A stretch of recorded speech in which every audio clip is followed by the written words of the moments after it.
Author of Hidden History, Crimes and Cover-Ups in American Politics, 1776 to 1963, and Survival of the Richest, Donald Jeffries separates the real from the unreal. Fact from fiction. Fact from fiction. Reverse engineering our manufactured reality. And now, from just outside the swamp-infested Washington, D.C., this is I Protest with Donald Jeffries.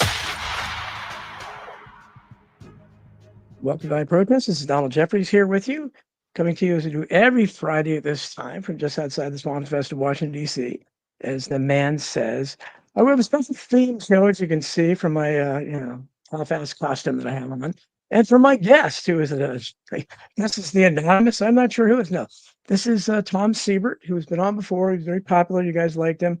He writes A Wrinkle in Tom, which is a really cool Substack that got my attention a while back, and he's one of the few people I know that talks about movies as much as I do, but is very eclectic about it and is not kind of a mainstream reviewer, so we can have some interesting discussion. So we'll talk about some horror movies on Halloween. We'll talk Halloween candy. So I hope you guys in the chat participate. So I'd like to see, and later, if we get enough people, I'll open up the link, and if you guys want to come on in and do a video or audio on-screen appearance, ask questions, or make your own points, that'd be cool too. Tom Siebert, welcome back to the show. Thank you very much, Don. I appreciate it. Well, it's great. Well, it's disconcerting. That mask of yours is a little scary. But okay. I'll get rid of the mask because it's hot. I think it would look how red I am already. My God, if I had done the whole show with that, I'd be asphyxiated at the half-hour point. God. Yeah. All right. We don't want that. But no. So I mean, I'm not, and I wrote, I have another Substack that I published that's accidentally came about when I put a pay option, and that there's no way to delete it. So I use it as to put old stuff up. So for Halloween, I wrote something called Dancing with the Jack-o'-lanterns about 3 years ago that I thought was pretty good. So it's a defense of Halloween. So I put it up the other day so people can read that. And I just, I'm writing again about evangelical Christians, which lately I've been writing a lot about because Zionism and everything. They're kind of becoming an irritant to me. But those are the people that really started protesting Halloween. I don't think there's anything satanic about it. It doesn't have to be anything satanic about Halloween. And to me, it was a lot of fun, and it can still be a lot of fun. So that's the spirit we're enjoying it in. Certainly not to be worshiping Satan or anything. People know my writing's not doing that. But horror movies are great fun. I think they'd be great innocent fun. So I assume you feel the same way. Were you back in our day, trick-or-treating was a big deal. Did you go out many times? You mapped out the area. You tried to talk about your trick-or-treating days. I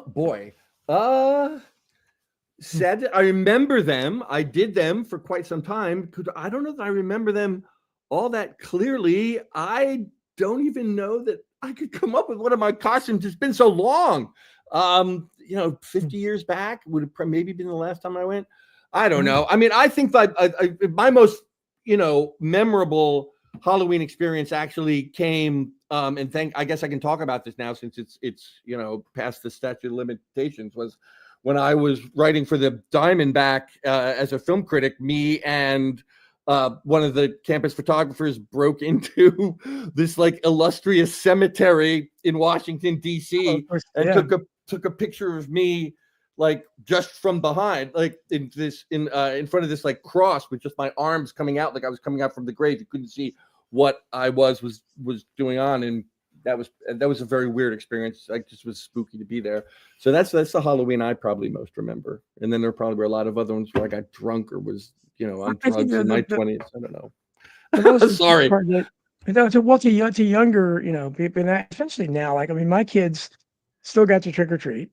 And but we didn't let them go by themselves. I always went around with them, and I really enjoyed it. When I was a kid, I always went by myself, and with other kids. And I guess there were no pedophiles then or something, because they sent their kids out in the dark and walked into strange. Yes, back somehow. But I mean, it makes you think really what was going on then. Because certainly if those people had been around, they would have had a field day. Well, maybe I can't remember. maybe I can't remember because they were traumatic experiences. Maybe that's it. That's probably God. happened. Maybe you had some really bizarre Halloween experiences. Oh, You blocked it all out. Well, maybe. I don't know. I'm really trying to think about them right now. I don't know. I think I was Captain Action once when I was very, very young.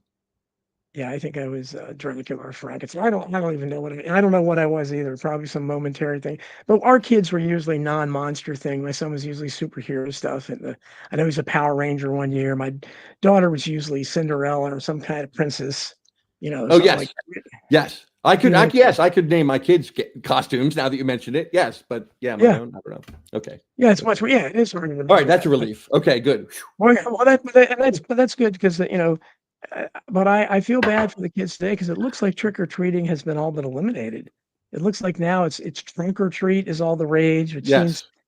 Yes. I mean, it's safer, certainly safer, but I don't know, some of the magic is there because the thing is, you got a lot of more exercise. You're running around and you're saying, well, don't waste your time. Let's go to the townhouses. Those are gold mines because you can cover a lot more houses, and if you can get in an apartment building, you get a lot more candy in a short period of time. But I was listening today to a sports talk radio show as I'm driving around, and they're doing something about the top candies or something. And I was wanting to shout to the radio because literally they had like the top 32 candy bars or something, and Reese's peanut butter cups weren't there. To me, that's the number one seed. What? Can you well, somebody paid for placement or something. I don't know. I don't buy it. So what? Top 30? Top 30? So it was supposed to be like the spoon for the NCAA tournament or something out of it. So I said, how do you possibly have like paydays and things like that? But they didn't have that really. Payday's the caramel nut thing. Is that the payday? Yeah. Which is I wrong with like it? that. But I mean, to me, Reese's was still my favorite. It was my favorite back then. What was your favorite candy bar? Reese's is definitely up there. I like the Kit Kat a lot. I would say those were the two big for me, Reese's and Kit Kats. And recently, before Halloween, they came out with a French toast Kit Kat that, like, thank God they don't make those year round because I was an unbelievably tasty treat. Mm-hmm. So okay, I'm looking at this is like a special Halloween chat room or something. I don't see a lot of the usual names. I see White Wolf there, who's very experienced trick or treater. So we're going to put some comments up here, and if you have any favorite candies or whatever, now you can throw that up there. And we're going to, of course, obviously talk about horror movies. But what gets me is that I don't think, and again, getting. Well, let me just ask you: is this also on YouTube? Because I told people to go to YouTube for this. Should I? Yeah. Give them It's this live link streaming. instead? It is okay. Yeah, okay. Yeah. It's live streaming on YouTube now. Yeah, I shouldn't have to take this down. I think we'll be okay with it. So I'd probably leave it up, but I put most of these on Rumble if I take them down because we can't mention certain things, otherwise YouTube suspends my channels. Let's see, I'm just looking at what's here. And of course the StreamYard is still messing up for me. The numbers are all over the place, and they did it last week too. Let's see. If you're watching on Rumble, let's see you over there. Come on, I see some people in the Rumble chat. Come on, guys. I don't know why if you're watching there, jump in, or Twitter or anything. We'd like to have some participation here. So exactly. So when, and I don't know what happens now, but it's really then, to me, it was a lot of fun. After you have the trick, and then as a young adult, you have Halloween parties and costume parties. And I this pumpkin thing I have on, I remember wearing something like this. We all dressed as pumpkins at some holiday back in the 1980s. I remember it was a big party we went to. And I asked my wife, it's the same thing. I said, I didn't last that long. But obviously pumpkins were nice, non-satanic theme. Nothing wrong with pumpkins, right? Nice That's and correct. orange. Right, that's correct. So, but to my thinking, and again, I think it was, you may have caught that as well, but when I was a kid, monsters were still really in vogue. If you remember famous monsters of Filmland with Forrest Ackerman, that magazine that was there, Forrest J. Ackerman, and you had the Aurora horror models. Did you ever build the Aurora? Oh, yes. Those are like yes. the classic Universal monsters. Yeah, Frankenstein, yes. Dracula, Wolfman. Yes. They were huge. They were brands unto themselves. I mean, that was a film franchise that went on for decades. And like one of the biggest films of gosh, I wish I'd taken a note to remember the year, late 40s, early 50s, was Abbott and Costello Meet Frankenstein. Yeah. Oh, one of the greats. That would be that's right up at the top of my list. I think, It's an excellent film. It's both scary and funny. It's incredible. It's definitely Abbott and Costello's best work, and it's the only other time that Bela Lugosi played a character that he called himself Dracula. That's other right. than the original Dracula, he played a vampire many times, but in that one he was actually Count Dracula. Very, very good movie, and still holds up really well, I think. And it's always good to watch at Halloween time. But my favorite horror movie of all time is, I don't know if people consider it a horror movie. It's kind of science fiction too. Is the original King Kong, 1933. That scared the hell out of me when I was a kid. I've watched it so many times. I just think it's a remarkable film.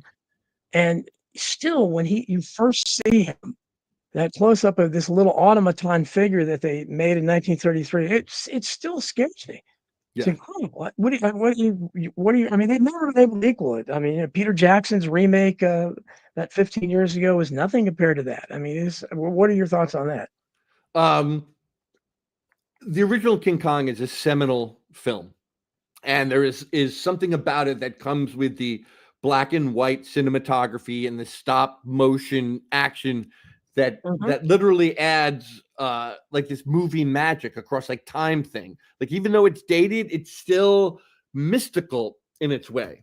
I haven't seen the original King Kong in many years. I watched them all with my son a couple years ago.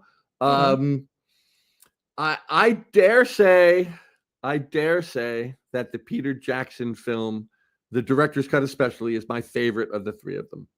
I really think it is a tremendous piece of work. Even though I have to admit, like, you could stick the whole first King Kong, original 1933 or 32 or 30, whatever, King Kong, before you even see King Kong in Peter Jackson's. But that's just what makes the whole epicness of it. I mean, I think the Peter Jackson film is great. Not even like the 1970s one with Jeff Bridges and the Screamer, the black. I can't think of her name now. Somebody come up on the screen. She's actually she became a very, very good actress. It'll come to us. She won an Oscar. That was kind of a Lang, is it? No, Jessica Lange. Yes. Yes. With Sam Shepard. They did some actual phenomenal films. Not to knock her. That's not a great performance in that King Kong movie, but she did become a great actress. Well, that was the one where they really and it paved the way for Peter Jackson's King Kong, where they transformed kind of the leftist sensibilities of the 70s, where they made King Kong into a very sympathetic figure.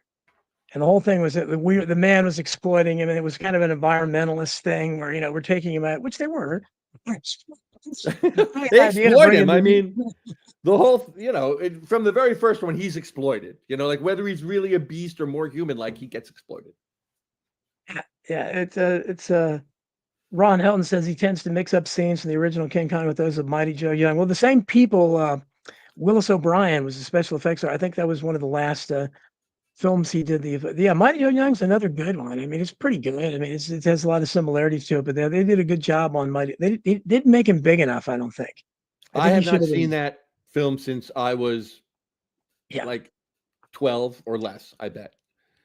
I tend to watch these things far too many times. Although I've looked and I said, the ones that are on now, God, I've seen them. Although I want to watch we'll talk about The Seventh Victim as one of my favorites, but I've seen these things so many times. I don't know how many times I can watch them. The original Dracula, the original Frankenstein, Bride of Frankenstein.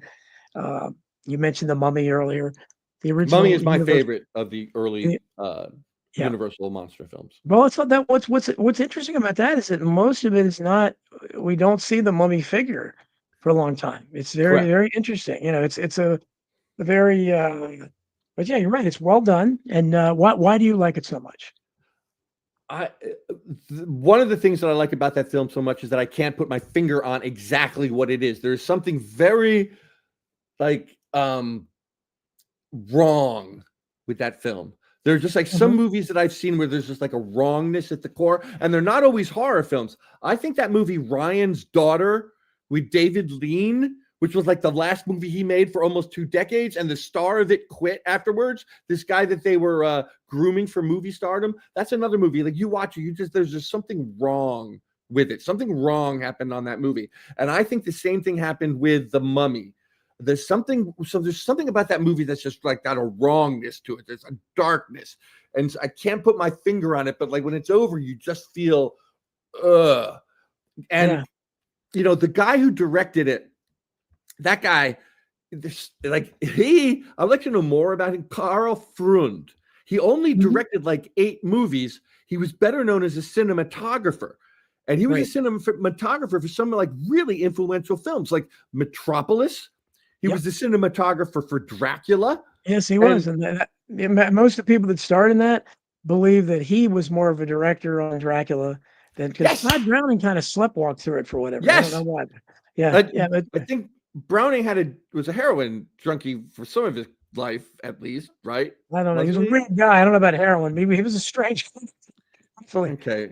I might be confusing him with one of the other like silent to talky early horror-ish directors. I could be wrong. Don't let me smear Todd Browning if he wasn't a junkie. I might be wrong. Oh well, he was, and I read a biography for him called about him called Dark Carnival, because he also directed a lot of Lon Chaney, and Lon Chaney has become maybe my favorite actor all time. Lon Chaney Sr.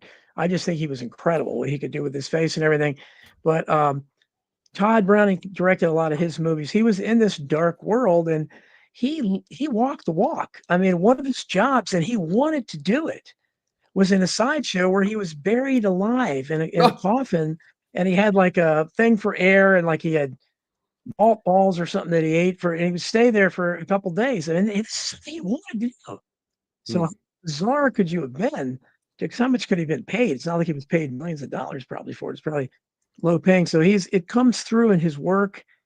Very strange guy, but they're certainly the best. And Lon Chaney, I would put up some of his, not just Phantom of the Opera or Hunchback of Notre Dame, which are more famous, but a movie like The Unknown, if you've ever seen that, where he I believe I've had a young Joan Crawford. Watch it sometime. It's incredible because he's called Alonzo the Amazing or something like that. But he's plays the part of an armless man in a sideshow. Again, sideshows were. Oh, I've heard of this. Yes, I have. Yes, I have heard of it. So he loves Joan Crawford. Very incredible script. He loves Joan Crawford, who I guess they don't say it, but obviously had been raped at some point, and so she couldn't stand a man putting his hands on her. So she thinks he doesn't have any arms, so she likes him. So he decides to go and get surgery and have his arms, amputated. So when he does that, of course, he brings him up there, and she's overcome. Like she's now with the circus strong man, and the look on his face as he realized he's had his arms amputated. It's only Lon Chaney could do that. So you watch his movies, man. His son was a good actor too. Lon Chaney Jr. was underrated, but he just gave away the massive twist in that film, and it's horrific. So I don't know that I'll be watching that movie anytime soon. And it's a different. I'm sure it is. Like maybe in 3 years when I forget the big twist. What was it about that movie? I don't know. I'll have to watch. I'll be like, no, Lon, don't do it. Yeah. Oh, it's incredible. Chris Graves is full. Good to see you, Chris. He's Chud. What's CHUD? I don't think I've ever seen that. Have you seen that? Cannibalistic human underground dwellers, and I saw it either like while I was in college or at my college a couple of years afterwards when I was still living in the area. I saw it at a midnight movie, and I don't remember much, but I was probably on drugs. I don't think I've noticed it. He also said Evil Dead by Sam Raimi, who I've also heard of. Sam Raimi, yeah. I think Evil Dead 2 is like the better version of Evil Dead 1, but they're both, entertainments. They're both a little bit much for me. I like the third one, which I think should have been called Medieval Dead, but it was actually called Army of Darkness. Mm-hmm. But that maybe just shows that I'm a white bread moviegoer, because that certainly the third one is much more commercial and a lot less like levels of violence than the first two. So my apologies. Samuel K. Fisher is over in Rumble all by himself. Come on, guys. Let's see some chat over there. He says Zagnut. He likes Zagnut. Okay, that's interesting. We're talking about Isn't that coconut? I'm not a big fan of coconut in my candy bars. Yeah. Oh, I like it. Sometimes you feel like a nut, sometimes you don't. You know, and that was. That's true. I've heard that. Yes. But so we've Can we let's see. return just for like I just like Carl Freund, the cinematographer, director? Yeah. Can I agree Mhm. with like I just want to like because the guy was so talented. Like even decades later, he's making these horror movies in the 30s, in the 50s. Like he's walking out. He's the cinematographer on Key Largo, which is like a great, shot film thriller. And the later Thin Man movies, but by then we're like top flight, big Hollywood productions. They weren't churning out the Thin Man movies like 2 or 3 a year or even 1 a year. Like they came out like one every 3 or 4 years. You had the best director, boom, boom, boom on it. So, Freund, I don't know. And his career as a director ended when he made Mad Love with Peter Lorre. Which is also like a crazy, crazy movie that did not do well and everybody thinks was great. Peter Lorre's another great. Yeah, another great. Yeah, that's the one where the guy doesn't have his hands or something, or he loses. Yeah, he cuts off his something for again same kind of thing of love for a woman. Yes. And these guys are he always gets the hands of a killer. He gets the hands of a killer. Yeah. These guys are always amputating stuff or something. And Bela Lugosi, and later when he played a series of mad scientists, Boris Karloff too, they both played a lot of mad scientists. But in Bela's case, the plot was almost always that he had to kill a bunch of women because his wife needed blood or something. And they ran to that plot. Yes. They had her, but so he wasn't. You felt for him because he wasn't really that evil. He just had to do it because he had to keep his wife alive. So it's a very straight. There were a lot of those great movies. They really good. Very simple. I had mentioned beforehand that I just saw that movie, The Black Cat, which has Lugosi and Karloff. Yeah. And that's actually a different tangent on the plot you just said. This one is about Lugosi's coming back to get revenge because Karloff has already murdered his wife and drained her blood in a satanic ritual years and years earlier. Yeah. And now he's trying to stop him on his new, before he sacrifices his new woman. Yeah. That's a freaky movie, man. Oh, it's a freaky movie. And they have a black mass. They have and the Art Deco mansion they have is just really, and Karloff has kind of a funk, almost new wave hair. This is really, there's necrophilia going on. There's like serious drug addictions. There's torture rooms and basements, human sacrifice, like you said. I mean, it was just like, oh my God, I couldn't believe. Oh, and one guy gets like skinned alive at the end, right? That's like they finally one corner and they skin him alive. It's just like pre-code. Them's was the days pre-code. Yeah, and NMQ8HM says that liked all the classic Edgar Allan Poe stories made in movies starring Vincent Price. They were, but in case of the Black Cat, had nothing to do with Edgar Allan Poe's story. It was just completely original. The name. Yeah, nothing. And then they also made I think a lesser movie, The Raven, follow up with that, with Karloff and Lugosi, and again, it really had nothing to do with The Raven, but they just kind of used those. Those titles. Chris Gray says Halloween is his true holiday. Well, that's I think Chris likes the what's the true holiday? Halloween. Says he's like people, that's his favorite holiday, I guess. Oh, his favorite holiday or favorite Halloween movie? That's his favorite holiday. Now, speaking, I sure. Oh, okay, yeah, no, okay, yeah, no, but, and certainly Halloween. The movie in, I guess, 1978, was it the original with Jamie Lee Curtis? Yes. And then they just came up with, it was a couple, I think 2 years ago, Halloween. I forget what they called it, but it's the latest version of it. And she's kind of shocking. I think she plays a grandmother or something. And, but it's very it's something that definitely lived for a long time. So they've gotten a lot out of that. I think I've seen 3 of them. I saw the first one many times. I saw the second one once. I saw the third one once. And then I think there've been like at least 3 Halloween the Last Chapters or Halloween the Final Cut or Halloween, Michael Myers Not Revenge. I don't know. But like Michael Myers. They got him. Tinfoil Hatter has in northern Michigan. They had a celebrity called Count Zapula. And here in the DC area, we had Count Gordy Ball.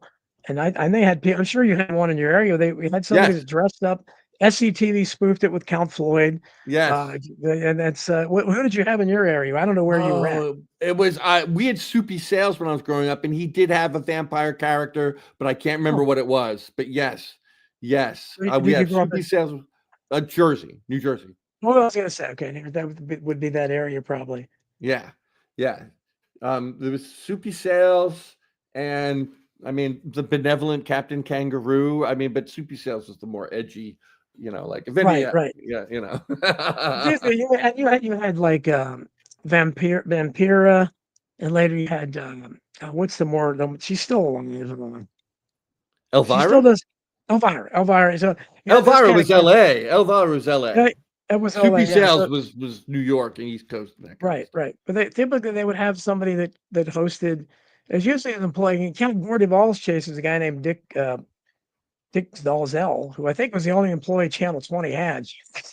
But they would It's a dress him vague up in name, the I've heard. in the vampire outfit, and he would host the late night movies, and they would show usually really most of the time very bad movies, but even bad horror movies, certainly bad science fiction movies are great. I mean, you can love Plan 9 from Outer Space. I mean, how can you not? It's the worst movie ever made, but it has fun. I've seen it once. I mean, I don't know. It's like, I just thought the whole thing is fascinating because it was Lugosi's last film. He died very early in the filming. yes. So Ed Wood footage of him, and it makes no sense. It has nothing to do with the rest of the film. And he just fired his chiropractor, who looked nothing like Lugosi. He was a head taller, and just had him walk around with a cape over his face Yes. to impersonate him. And it just and he had Vampira was in it, and who had he had? The wrestler Tor Johnson, the ex-wrestler who he used a lot in those movies. Or Tiny. His name was Tor, not Tiny. Okay. Tor, maybe that was his character, but he went under Tor Johnson in the movie. Is that it? Okay. No, I'm probably wrong. I'd say I'm not. Like the whole Ed Wood thing, like even that movie bored me. I don't mean the one you're talking about. I mean like the one that with Johnny Depp. I love that. I love that. No, it bored me to tears, that movie. And really? the Plan 9 stuff. I just don't. I really feel it's like watching paint dry to me. I don't know. I just you don't like the bad side. I appreciate it too. Basically, still, I'm in the minority. I don't dispute that. I'm just saying. Oh, you know what? And still, if any movie comes on from the 50s, the golden age of sci-fi, and all they got to have is some dinosaur that was awakened from it's always they're awakened by some nuclear testing or something, and they just, of course, they're upset and they go and destroy a city. I slip that. People are running and screaming, and something in me, I guess, but I consume those constantly, like in my childhood, no doubt. Loved them. Nowadays, my taste, like you must know, Kiss Me Deadly. Kiss Me, yes. Now, what's that's the Mike Hammer movie that's like for 2.5 acts is like a really hard boiled noir, and then like the last 15 minutes becomes this like wild sci-fi apocalyptic thriller. I remember the movie. I'm trying to remember how it turns into that, but yeah, Mike Hammer's character is always fascinating. Yeah, that I love noir movies as well. I can't. That's one of my all-time favorite films, like ever. Kiss Me Deadly. If you out there have not seen Kiss Me Deadly, I need to watch it again. Great. It's great. Yes. We've got lots of Hellraiser, Black Hole, Chucky, and Child's Play, Leatherman from the Texas Chainsaw Massacre, Leatherface. These are more. I mean, I've seen a lot of these movies, but I don't know the about two that you, jumped out at me. I did like that first Chucky movie a lot. I think that's a very good, like, entertaining horror film. There was one other that somebody mentioned before that, but like the Hellraiser stuff, I don't know. Like if you're gonna get down and not my thing so much, and the things I made notes of were like maybe a little different, like Halloween. Yes. John Carpenter, great film. Yes, absolutely. But like, what more is there really to say about it? So like if we're going to talk about John Carpenter, I would bring up something like Prince of Darkness, which is a film that, maybe not as good as Halloween or at least as genre changing. That's a disturbing film, I have to say. That's a movie. I mean, have you seen Prince of Darkness? I'm trying to think. Who's in that? Well, Donald Pleasance is probably the biggest name. There were a couple of people. He plays the priest, and there were a Yeah. couple of people who were like big on TV at the time, but now are kind of obscure. I think the guy who was one of the stars of Simon and Simon was in it, and maybe the actress was like on one of the Dallas spinoffs or I something. think I've seen it. I don't remember much about it, but I'm pretty sure I've seen it. They're trying to like stop the devil from coming back, and it's kind of this combination of both science and spirituality. And Yeah. Jesus may or may not be like an alien or something. Like Mm-hmm. anyway, all right. Well, I don't We think got lots of people. we're not going to go ahead. No, well, tell us the notes you have. Tell us some of the movies you like. I want to hear this. Well, look, I would say, okay, to hit with the lead, I think in the 21st century, and I've tried to keep things in the 21st century, not all, but a lot. The two most adept horror movies that I have seen in the 21st century, actually, one was a film and one was on television. And the film is called The Wailing. And it is a nearly 3-hour detective film from South Korea, directed by Na Hong Jin, who has made like a bunch of great movies, but The Wailing is his masterpiece. And so that's the film. And then on television or streaming, I would go with True Detective Season 1 by Kari Jose Fukunaga, written by Nick Pizzolatto, as like the greatest horror thing. And the reason I picked the two of those is because they're both detective films. The Wailing takes place in a small like province in South Korea, and True Detective takes place in the bayou of Louisiana.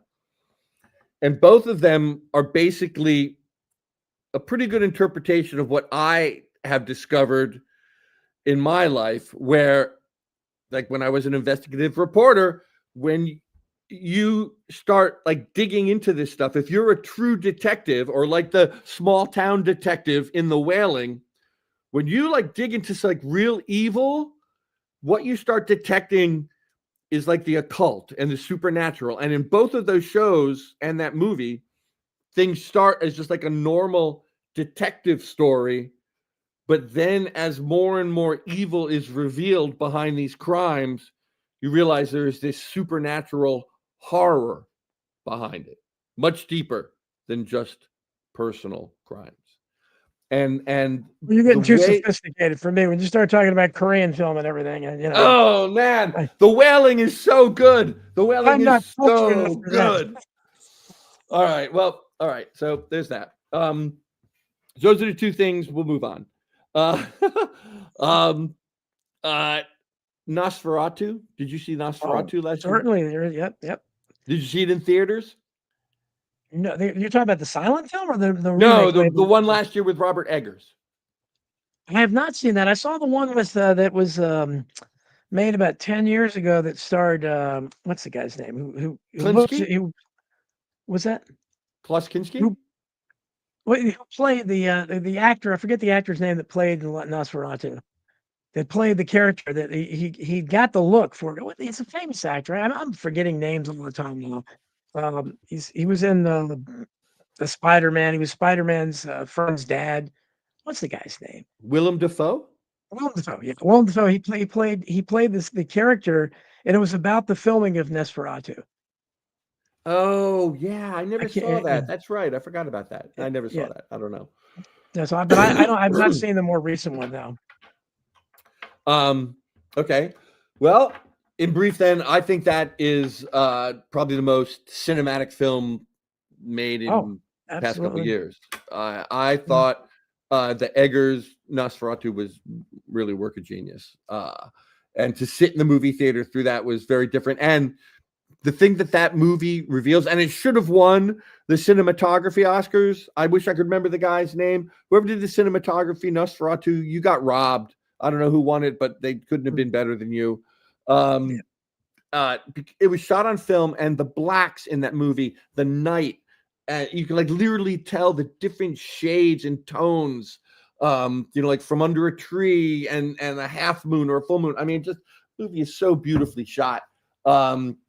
So yeah, I can't say enough good things about Nosferatu just as a cinematic experience. But Chris Grace is telling me the film was Gods and Monsters. I thought Gods and Monsters was a film of James Whale. I do too, James. I Yeah. also believe that Gods and Monsters is James Whale. Yeah, I think, which is an interesting for James Whale, obviously a interesting character, directed Frankenstein and Bride of Frankenstein, and was with a celebrated director for a long time, Yes. and committed suicide by walking into his pool. It's very strange, but gay back then when it wasn't accepted necessarily. When they go into that a little bit in the film, but And he hadn't worked for years, right? Am I remembering correctly? no, I don't think he has. We all get the Devil's Rain. That's a good movie. And I don't like a lot of 70s films. That 1975 film, The Devil's Rain, that was creepy. Yeah, About it was. Satanist forces, and I like the movies about Satanists. I think it's really, that's why I like The Seventh Victim so much. But I'll get to talk about. I want you to tell some more things, other of your favorites, whatever notes you made besides that. Well, I mentioned Robert Eggers again just because I think he's a masterful filmmaker, even though Nosferatu, I think, was the first movie of his I actually liked.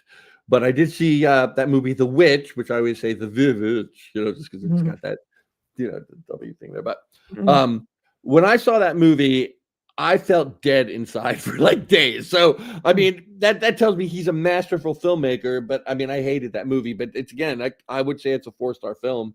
Masterfully made, but like deeply evil. And of course, The Exorcist. I mean, there are a couple things on here I just wrote down. There's just like 4-star films. The Exorcist, 4-star film. Silence of the Lambs, a 4-star film. We need to talk about those? Everybody knows those movies. Sure. I used to be a big proponent of Event Horizon. But in recent years, like that movie has really seen its reputation pick up, and I'm grateful for that. I think The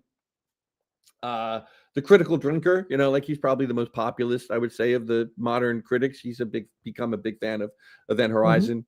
So I'm not going to say too much about that. I do think. Did you see Sinners? How about Sinners? Maybe we've both seen Sinners.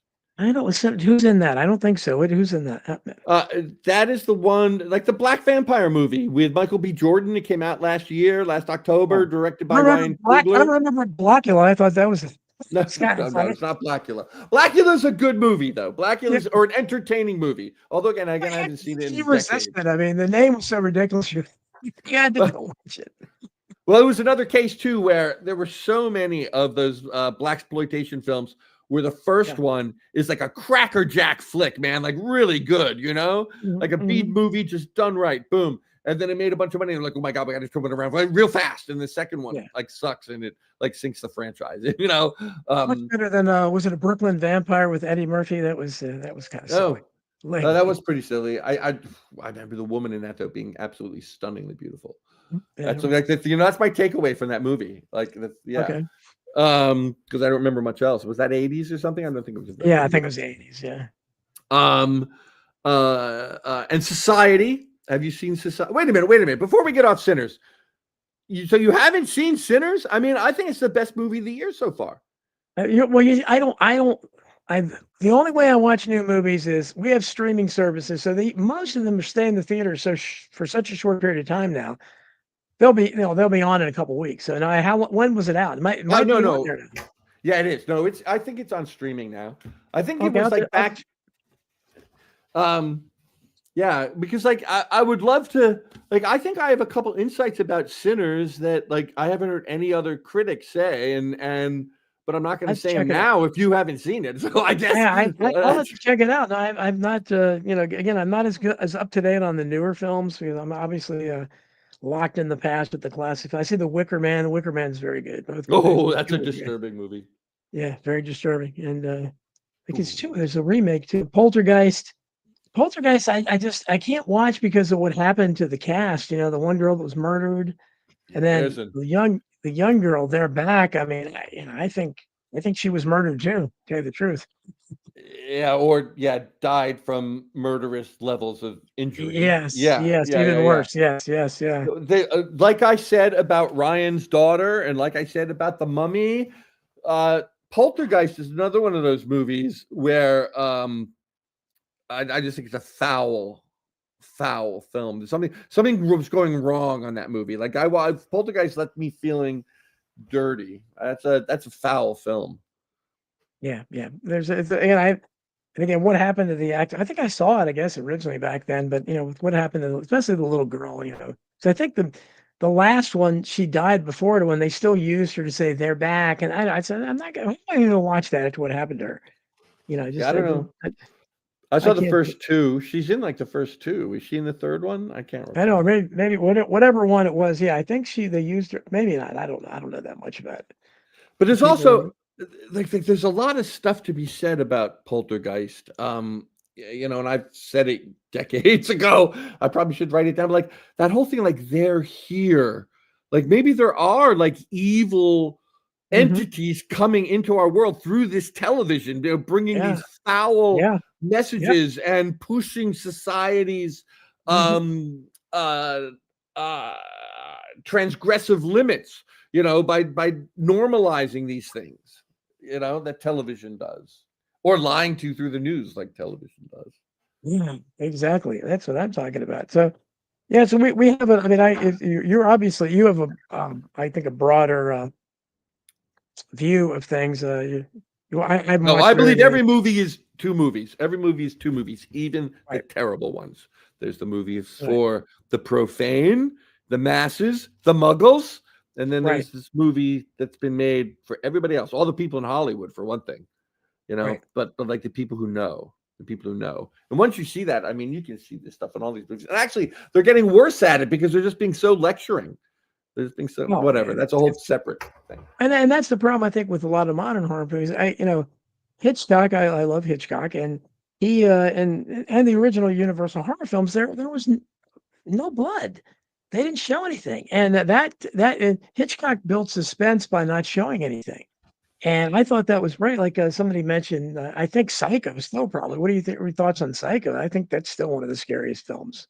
Yes, I remember talking about Psycho with my mom when I was very young, and I saw Psycho then, and I saw it again in film school, but she said, like, she saw that because everybody was seeing it. She said she almost threw up. She said, like, back when it came out to theaters, nobody had seen a movie where, like, you were the murderer. Like that's the thing there. Like, you're the murderer in that. And like she said, she was freaking out. She couldn't really take it. And now all that sort of stuff is normalized. But like back in 1960 in black and white and all that kind of stuff, my mom and talking about the power of film. I forget our conversation, but she said that movie also, I guess, to her felt foul. Like it made you feel like you were the killer. Yeah. Nobody had seen stuff like that before, or at least she hadn't, or at least not in a mainstream film, or nobody as talented as Alfred Hitchcock had been able to pull it off before, maybe, because he was a supremely talented film director. But that's one thing that always stuck with me. She's like, they made me feel like I was a murderer. Yeah, no, that was the cool thing about it, is that it was it was not a monster. I mean, it was a monster, but it wasn't, it wasn't like a Frankenstein or Dracula. It was it's just kind of a psycho. Obviously, that's where they came up with the name. Yeah. Psycho, of course, we call everybody psycho now, but I mean, I think that was everybody kind of is now, but okay. Yeah, the origin of the phrase, and then you had something like the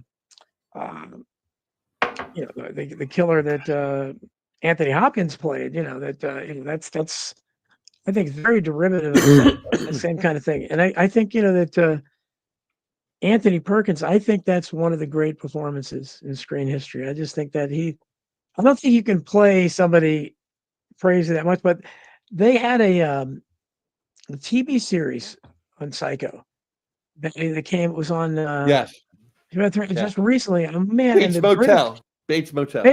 Oh God, that was great. I mean, was it really?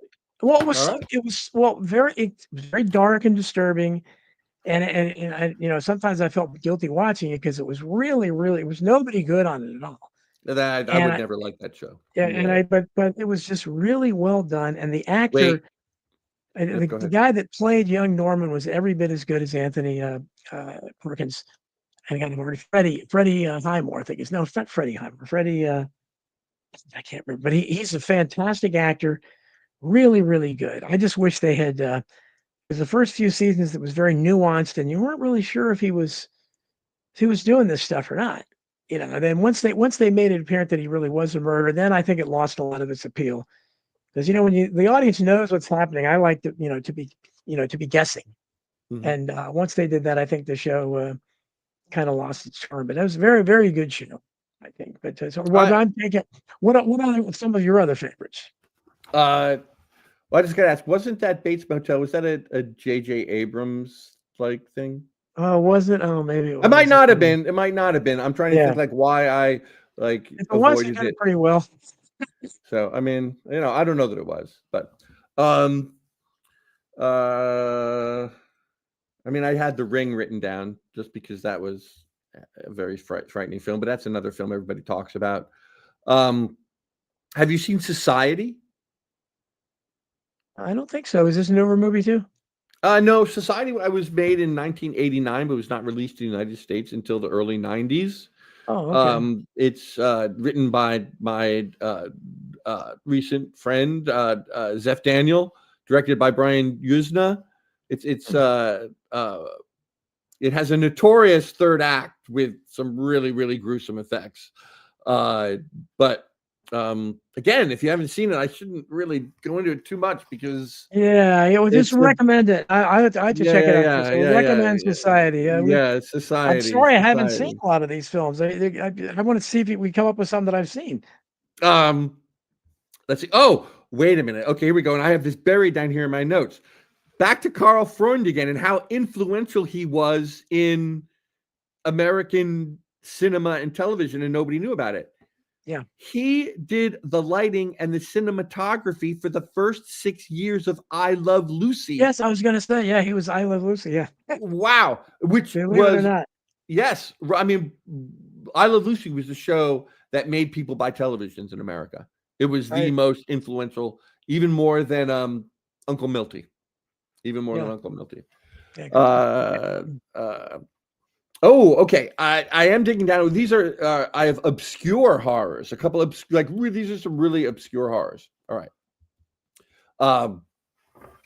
And when I would say when I start to feel horror in a show or a movie or something, it's when I'm like, oh my God, no. Like you almost know it's coming and you realize what's about to happen and you just can't believe they're going to do it. So there was this mini series that flopped on, and I'll tell you why it flopped. Actually, I know why it flopped. A Netflix a couple years ago called 1899 about this haunted ocean liner. Are you familiar with that? I think so. Okay, it was made by the same guys who wrote and directed and produced Dark, which was a pretty big hit show on Netflix. I don't know if you know that. That was. I like that show until it kind of resolved itself in the third season, not as well. I like the mystery better. But anyway, so they got a lot more money to make this horror ship show called 1899. And something happens in the third episode that made people bail on it. They just stopped watching it and it flopped. But my son and I kept up with it. And in the sixth episode, there's this truly horrific moment where one by one, everybody on the ship just goes to the plank and jumps off. Thousands of people, like lemmings, they just start walking off. And as it's happening and it dawns on you what's going on, that was a pretty deep horror for me. Not that anybody should watch that show because, but that was one. And the other one is, and that sounds like I actually went over like a wet balloon. So hopefully I'll do better with. I also discovered this 1965 TV show called Undermined, which was in black and white and lost for many years. And it has a couple moments of real horror, and it is also very timely in the sense it's about this woman whose husband's a cop, and he loses his sense of empathy. He can't feel happiness or joy or anymore, and he leaves her. And then the guy's brother comes back from an overseas mission, and things spiral from there. There's something going on. Some other force is sucking the life out of all these authority figures in Britain, and it goes through episode by episode in an almost prescient fashion. You go from cops to politicians to a call girl ring to a very influential children's author. All of these people who are beloved in society get sucked up in this undermining thing. So I would recommend that too if you can find that. But Absolutely. Chris sorry. Groves is full of it. It's Shining, which I think that's kind of become the modern. Again, I think that's kind of like Anthony Perkins in Psycho. I think that's driven so much by Jack Nicholson's performance, The Shining. Kind of. So, I think. What are your thoughts on that? I think Perkins is better in Psycho than Jack Nicholson is in The Shining. It seems to me Jack Nicholson is crazy from the get-go in The Shining, unlike in the book where he gradually loses it. Yeah. The most interesting Jack not to play crazy, it comes natural to him or something. It does come naturally, but he's a good enough actor that he doesn't have to. Yeah. I mean, like especially some of his later, like The Crossing Guard, some of those later career films. Yeah. But the most interesting stuff about The Shining is just how strange it is, like at its roots, like just in the way its shots are set up and how nothing in the hospital makes sense. I mean, like I'm sure you've seen the documentary about it. What's called like Room 237 or whatever. Yeah. Like the whole external design of the hotel doesn't match the internal workings of the way people walk through it and where windows are. That shouldn't have a window. Like, well, it's just, the movie itself is haunted. Like that's what I guess what I'm saying. The movie itself is haunted. The Shining is a work of genius, but I'm not sure in the way that a lot of people think it is, or maybe I don't understand it. Certainly. Yeah, you're right. It's one of those ones you can watch and keep seeing things each time as each time you watch it. And that's why I don't know how many people in the chat have heard of it. You're really into some obscure things. I thought I was, but obviously we're into different obscure things. One of my favorites is The Seventh Victim I mentioned earlier, which was done by Val Lewton in 1943. And Val Lewton was he's become renowned now as a he was a producer, but I don't know why, but somehow all the films are kind of credited as Val Lewton films, even though he didn't write or direct them. In fact, I think it was Robert Flory that directed. I can't remember, but he was the producer, but he's given credit for the Val Lewton style and the shadows and if you watch The Seventh Victim, it is so creepy. It's you have to watch nothing like it. It's about a sect of Satan worshipers in modern day New York, Greenwich Village, and Hugh Beaumont is our hero, the future Ward Cleaver, young Ward, and so of course I love that, and it's just so creepy.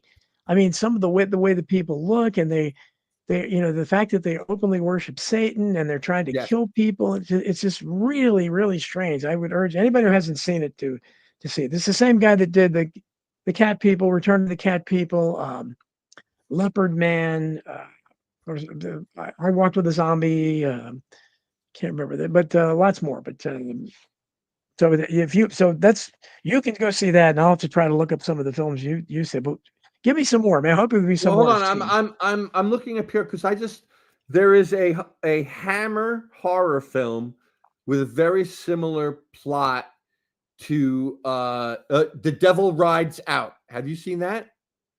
No. Okay. I have that in my queue. I've not watched it yet. That's a 1968 film from Hammer, about almost exactly that. About this satanic cult that springs up and sucks this guy in, and his friends try to get him out, and blah blah blah. Yeah, I mean, it's not an unusual plot. That's the first one I know of, but that's just one of my favorites. And one of my favorites from the 60s. I don't know what you think of it. I think Rosemary's Baby. Oh God! Really, really creepy film. Yes, it is. I mean, again, that's another one. Like, what more is there? Well, actually, there might be stuff to still say about Rosemary's Baby. That's a movie that might yet have some keys to unlock. In fact, I may know a couple secret keys to Rosemary's Baby that I have written about but not yet published, because there's a good chance I'm wrong. It's a big swing. It's a big swing, but there's stuff to Rosemary's Baby that there are still keys to be unlocked to that film. There definitely is, no question. Polanski, I mean, evil genius, no question. I mean, yes, but that guy is such a great filmmaker. I mean, you got to give it to him. I mean, you hate to say it. I think it's his masterpiece. Yeah.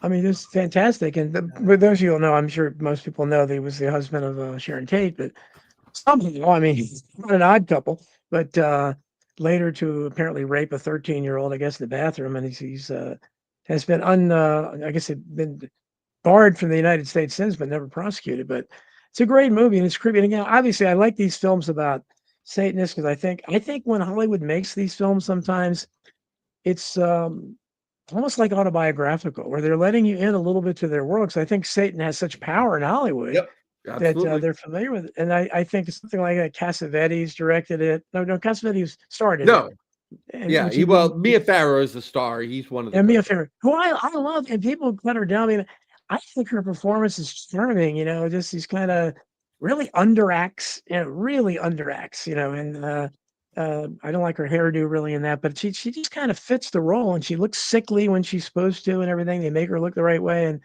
it's just really creepy because you have the old couple, Ruth Gordon and the other guy that are the helpful Satanist. Out. It's just, if you haven't seen it, you got to watch it. It's Yeah. incredible.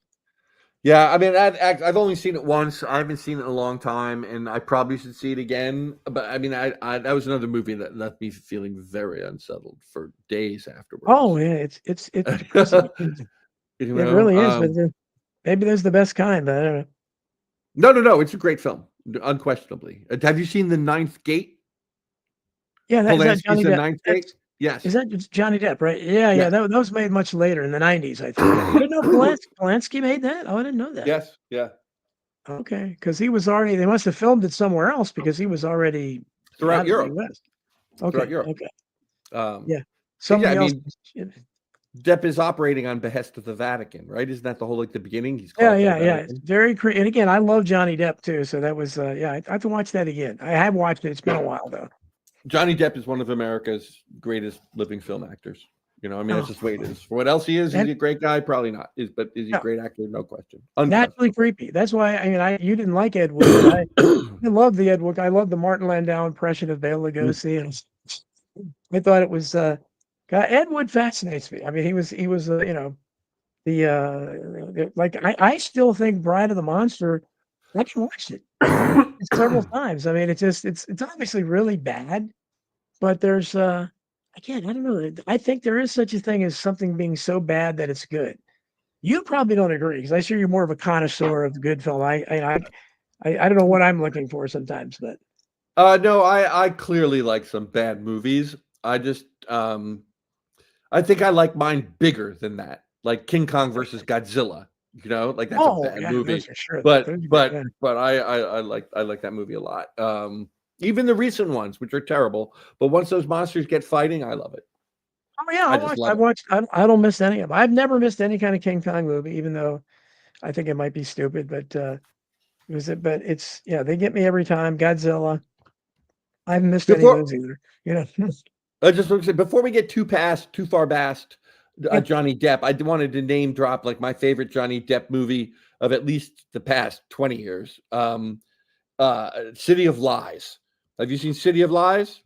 It kind of popped under radar because of COVID, and then Disney was supposed to release it, then they didn't because it's about the Biggie Smalls thing, and somebody probably leaned on them from LAPD or something. I don't think I have seen it. No, I don't think I've seen it. No. Oh, all right. That is an excellent, great detective film.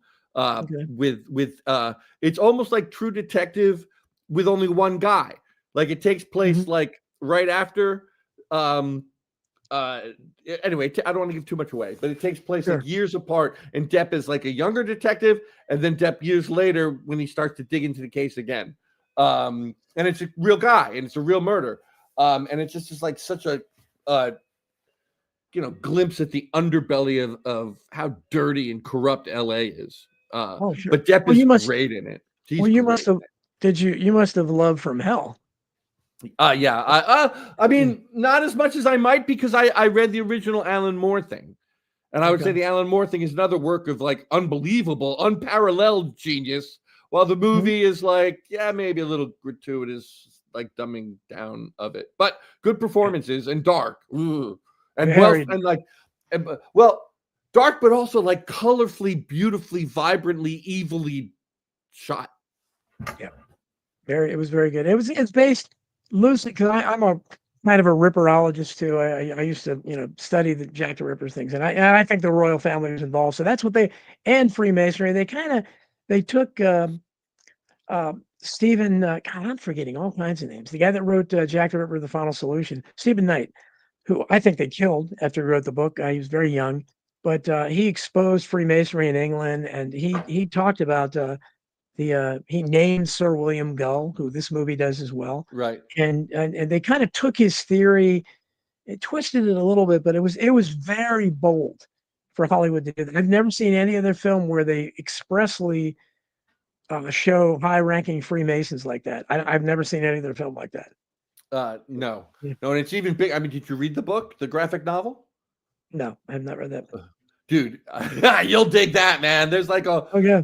like yes, he goes deep in the Freemasonry. And the subtext of what's kind of left unstated, but if you want my personal opinion, if you buy into the whole conspiracists, there are 7 secret societies in constant conflict to rule the world.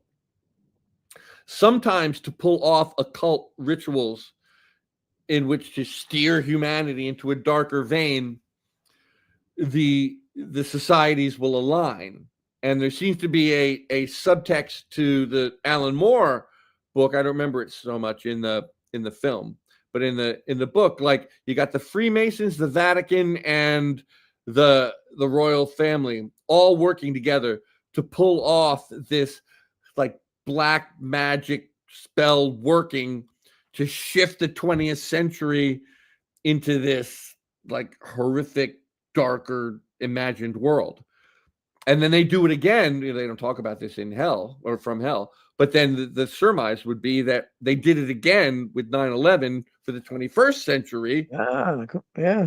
All right. So that's it. Because again, that's not just one dark occult secret society pulling off 9/11. It's a bunch of them working in tandem for the worsening of humanity. So you go back, you can kind of see the same fingerprints on Jack the Ripper. I'm cool. I just dropped the StreamYard link into the chat, guys. So anybody that wants to call in or pop in for a video chat, you know what to do. So it's in there. We'd love to have your questions or comments. Maybe you'll come up with some movies we don't know about, or your favorite memories. Obscure horror movies. Obscure horror movies. The more obscure, the better for Tom. Tom is really into. I mean, I thought I would. Obviously, I'm not in your league with that, but I mean, I like I like a lot of I thought one of the movies I liked that they had a lot of 80s vampires and horror movies. They kind of a revitalization of them, and I think Fright Night holds up pretty well. From 1985. Yes, I saw that maybe 5 years ago with one of my kids. Yeah, I thought that was a really well done horror comedy. Really well done. Yeah. Brilliantly cast. I mean, casting is so key. Roddy McDowell, the guy who played the vampire. Yes. Yes. Yeah. Yeah, and that's he's because that was Roddy wasn't in a whole lot of films later on, and he was kind of a Hollywood personality who knew so many people, good friends with Elizabeth Taylor and people like that. So it's good to see him have a juicy role there. And I thought Vamp was pretty good. That also came out about the same time. And I still think Teen Wolf is pretty cool. I kind of on a kind of schlocky level. I loved Michael J. Fox. I don't know. It was kind of over the top, but I thought it was good for what it was for the 80s. I haven't seen it since it was in theaters in 1985. I bet. Because wasn't the timing on that movie was perfect, because I think it was made before Back to the Future, but then they held it and then released it after Back to the Future, and that made that movie a big hit. Well, Michael J. Fox was he was one of my favorite, because back then in those times, everybody used to tell me that I looked like Michael J. Fox when Family Ties was on. I got that all the time back then. So I started saying, well, I gotta love this guy. So I started watching him, and I thought, well, his character's kind of interesting. And then I loved Back to the Future, and unfortunately had a very short-lived reign, and he's been dealing with Parkinson's for a number of years. It's very sad, because he's not that old, and it's it's too bad. I think he was a really good comedic actor. Wait a minute. The only thing I would defer is he had a short reign. I would say Michael J. Fox had a pretty terrific career. that it took a bitter turn near the end. But Well, I I mean, guess maybe he did. I guess he started into the 90s, and I guess he had that Spin City show. I guess that was the guy had late. 2 hit sitcoms.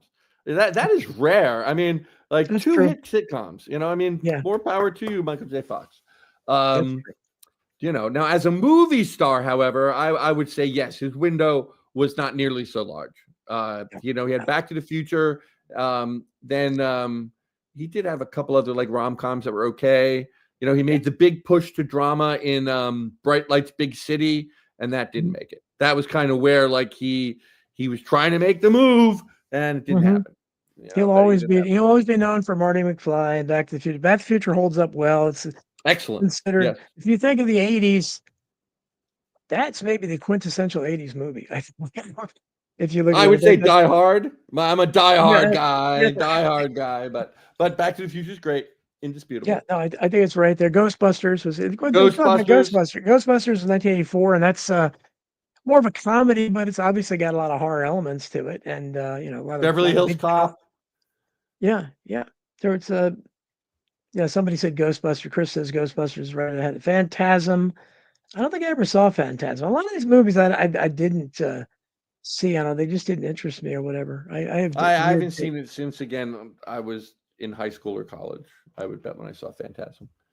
but I can tell most of the people in the chat are more recent films. I don't see too much talk about the early the Universal horror films or anything like that. And Universal, that kept their studio afloat back in the day. They were, like Shirley Temple was at 20th Century Fox, and you had, at Universal you had the horror movies. You had, Right.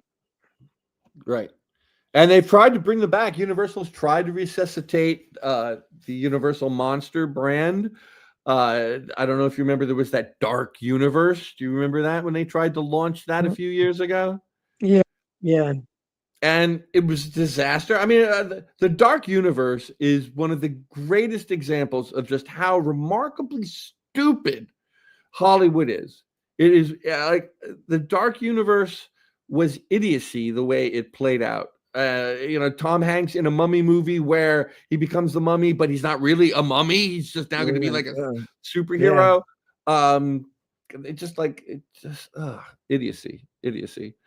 And then Go, please. we talk certainly the original Dracula, which again is still one of my favorites, because Dracula's one of my favorite novels of all time by Bram Stoker, and I remember reading as a very young guy, and challenging reading, but brilliantly done, and it's never been captured adequately on screen. They're like Francis Ford Coppola, in his version in the 90s, which I had great expectations for, because he claimed he had given the novel to all the cast members and they were reading it and everything. But then he comes up with this ridiculous hairdo on Gary Oldman. It was like this bouffant hairdo. What the hell was that? I mean, where that came from? It's certainly not from the novel. And he kind of introduces the Dracula as sex symbol into it, which is a modern thing. That's not hinted at in the novel. They kind of make him out to a sex, and I just don't think. I don't know why they have to do that, but I don't know what your thoughts of Coppola's Dracula was. But I was disappointed in that. Well, I have to say, the first time I saw Francis Ford Coppola's Bram Stoker's Dracula, I was blown away. Saw it in the cinema, and I gave it 4 stars. I really felt it was a significantly singular, like, movie-going experience. And then I watched it with my kids a few years ago, and I was like, it's not the same movie on TV. It just wasn't. It didn't have the same captivating power. But I still thought it was good, loaded with movie stars, good actor, good performances. I like the practical special effects, like Dracula scuttling up the wall. That was cool. Yeah, oh yeah. And yeah, I like Gary Oldman a lot, and so I cut him a lot of slack.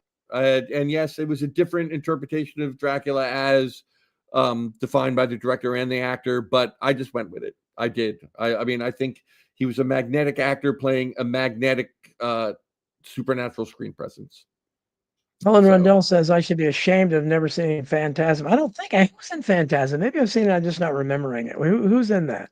That's the one with the killer ball that like sails through the mortuary. killing people with the spike that comes out. Ah!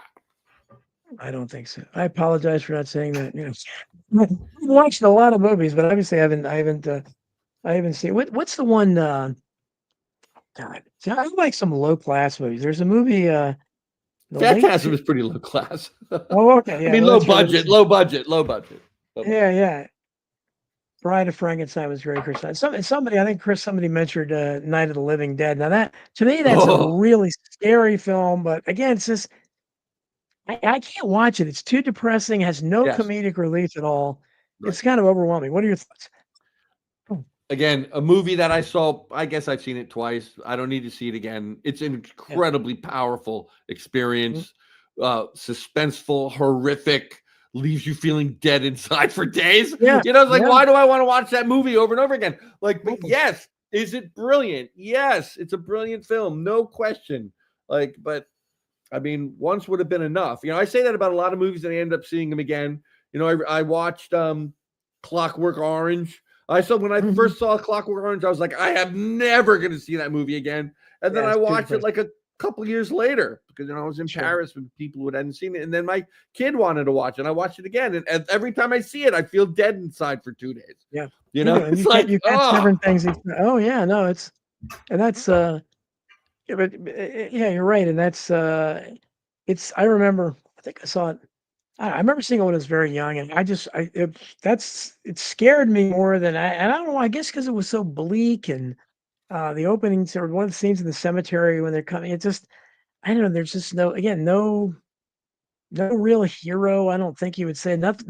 It's just overall there's no hope at all, and it's just these zombies are attacking, and plus it was notable because it's the first time. 1968, it was kind of unusual to see the zombies walking around naked. I remember that caught my attention. I thought, wait a minute, naked zombies. Those two don't go together. Let's see. There were a lot of naked zombies in that disappointing 28 Years Later movie that came out over the summer. One extraordinarily well hung zombie, in fact, that they went out of their way to show us over and over again. I don't watch those guys. I don't need to know what zombies are well hung. Exactly, right? I mean, that movie. Not on my mind. Well, that movie pissed me off. It was like another bait and switch, another one of those bait and switch movies. Yeah, I mean, you see a sexy zombie, and it's like, what that even means. It's pretty bizarre. I think right. Well, you know what? You're right. The sexy vampire put us on a very, very slippery, dark slope where now you've got like these freaky chicks reading these books about becoming like lovers of like man boars or something like that. Do you know? Right? I mean, what the hell? People, stop. Well, it leads to the Please Twilight. Stop. Who I saw with my kids when the Twilight films, but very innocuous, not scary at all. But again, kind of pushing that theme, obviously, of you can have sex with vampires, and it's okay. It's just a misunderstood relationship. Well, I don't know. You're having sex with the undead. Something doesn't seem right about that. Rocky Horror Picture Show. Somebody mentioned that. Rocky, were you a Rocky Horror Picture Show? I mean, I went to one of the midnight screenings when I was in high school. It was a very risque, exciting things to do. We brought the stuff, and and then certainly even back in it would have been 79, maybe. I don't remember, but I was still in high school, so maybe 80. That kind of sexuality stuff was like really risque. Like, oh my God, Susan Sarandon, yeah, sure. Yeah. So then I watched it, I think VHS or maybe that stuff down with my ex-wife. It's just not a really good movie. There's some good songs. I like some of the rock songs, but a couple good flamboyant performances. I don't need to see that movie again. I'd listen to the soundtrack. I've got the soundtrack actually. But I don't know. It's more fun in an audience with people. It's a great time. You sing along. I mean, it's a great time. It's an interactive experience. I know, but a Bass Girl 42 says she's been listening and been transported back to her Fangoria magazine subscription days. Clive Barker, H.P. Lovecraft. H.P. Lovecraft, big fan of his. I don't think they've ever really made. Of course, his stories are mostly short novellas at the most. I don't think they've made an adequate film of his work that I know of. What do you think of that? Not that I can think of. I mean, I think they've discovered his mood. in some films, the mood, but Mhm. I haven't seen that Nick Cage movie. What's it called? The Color of I can't remember. Color from Out of Space, or think it, or something like Yeah, that. something like That that. was that was the title called, yeah. Color from Space. Yes, I think that's the title. I have to check it. I didn't know that because I like Nicolas Cage, so I have to check that out. I haven't seen it. I've heard like that one's pretty good. But like I don't understand why nobody has made an adaptation of At the Mountains of Madness, which Yeah, is sure, like sure. in my opinion his true masterpiece. In my opinion, I know a couple people love Right. those Cthulhu stories, but Yeah. I think The Mountains of Madness is wow. I mean, Yeah. I think that's his masterpiece, and like Or why even that has not been made into a movie by like Guillermo del Toro. Like Guillermo del Toro, there's one for you, dude. Right? Yeah. Come on, man. Or just even an exploration of his, because he was an odd character. He was not quite, because I think Edgar Allan Poe, they've made movies. They did one with Cusack, I think, John Cusack, who I normally like, about 5 years ago or something. But it just Edgar Allan Poe, his character, I don't know why they can't capture that on film. His life was more fascinating than his work, I think. And Lovecraft was pretty fascinating too, not to that level, but I would like to see more of that. But whenever they've tried it, it just doesn't seem to work. Yeah, I don't know. There was that one movie that was an adaptation of one of my preferred short stories about like the guy who goes exploring in the graveyard and he's got the wire that he's letting out. Then he meets that creature that does the clicking underground. Do you know the story? No, who's this by? No, that's a Lovecraft story. It's a Lovecraft. Oh, story. okay, Lovecraft. Yeah, Lovecraft. No, I don't recognize that. Yeah, I can't remember. Whatever. What kind of guest am I? bring up this thing. I can't remember the name of it either. But anyway, I can't remember half. Yes, I have. I'm talking about, but people we think it's a need lively kind. Right. We I want more I H.P. Lovecraft stories made by talented directors, right? Yes, I we mean, do. Robert Eggers. Yeah, I bet you could direct the hell out of The Mountains of Madness. I but you mean, can. no pun intended. I'm putting the link out there again, guys. Come on, we'd like to see some calls, some video chat here. You don't have to come on camera. You can be audio if you want to contribute. Maybe you have some special memories. Well, it's Halloween, man. Of Yeah, people, Halloween. Sure. I don't. they're Probably serving trick won't. or treaters, or they're making pentagrams in the basement. Who knows? Well, again, things have changed. Like in our neighborhood for probably been the last 5 years or more, we just don't get trick or treaters. I mean, I don't know where they're at, but they're just, I think they all go trunk or treating, or they're maybe their parents are religious and they think it's satanic to do it. I don't know. I don't get it, but to me, I think it's harmless fun, and I don't know. I think when you, as a kid, learning that there was at night, because there were no other night where you were told to go out into the night, see candy, and all No, these people are going to give you, I have not had a trick or treater in my 5 years of Halloween here in Texas, in my neighborhood. Mm. And I wonder now that I think about it, I live in a largely Hispanic neighborhood. And I wonder if maybe they don't do the trick or treating thing. Maybe they don't do the trick or treating thing. Well, we largely Catholic, but I was a Catholic, and I don't know. Maybe that kind of Catholicism frowns on it. I don't know. Bass Girl 40, good. I love it when people from other countries, she's from New Zealand, highly recommends Peter Jackson. There's your boy. Early horror stuff, Brain Dead and Meet the Feebles. I don't think I've seen. Have you seen those? Yeah, I've heard of them both. They're a little baby more extreme than I would prefer, but I know Really? that Okay. they show a gifted auteur in his early years of development. I mean, I think if you see those movies, a guy who knows what he's doing made those movies. But, Chris Gray says the link is not working. Huh. I don't know, Tony, if you're listening out there, I put the link that's in the link that I have here. I'm going to try it again. Let me try copying it. Let me try it that way. All right, let's see. I know it doesn't seem to work, but we'll try it again. Maybe the third time's the charm. You can try Chris or whoever. We'll go back, Jack. Do it again. Oh, there you go. And what are your thoughts on it? There's not, what are your thoughts on the song Monster Mass by Bobby Boris Pickett? Oh, well, classic song from the early 60s. I bet I've heard that song 1,000 times before I Yeah. turned 12. I played that song a lot. I loved it on the radio. I bought the 45. But yeah. It caught on in a smash. Yeah, caught on in a smash. Yeah, it's a graveyard smash. It was They did good. the mesh. Yeah. I mean, what about the Transylvania Twist? No, that's a classic song, and I don't know why there's no more Halloween songs like that, but well, we'll do what we can. Maybe we have a bad Duran Duran put out a whole Halloween album last year that was pretty good. Didn't know Duran Duran even put out music anymore, but okay. They got back together to put out that Halloween album, in fact. Wow. It's called Dance Macabre, and it's actually good. It's good. Sounds like classic Duran Duran. And Into the Black Moonlight. I think that the title, the first single, Black Moonlight, dude, good tune. Good danceable tune. Could have come out in 1990, honestly. Like, I'd look into that Dance Macabre album. It's pretty good stuff. Bass Girl 42, I tell you, you're an interesting character. Toxic Avenger. Have you seen Toxic Avenger? I mean, of course, it's more comedy, but classic film. I have not seen the new Toxic Avenger. There's apparently a new one with Peter Dinklage that I avoided like the plague.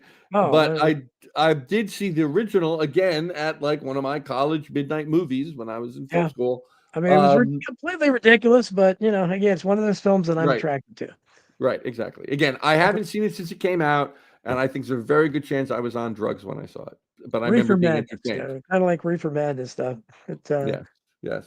They didn't make any spoof. I don't think they made any spoof horror films back in the day. The original Invisible Man that was one of the Universal.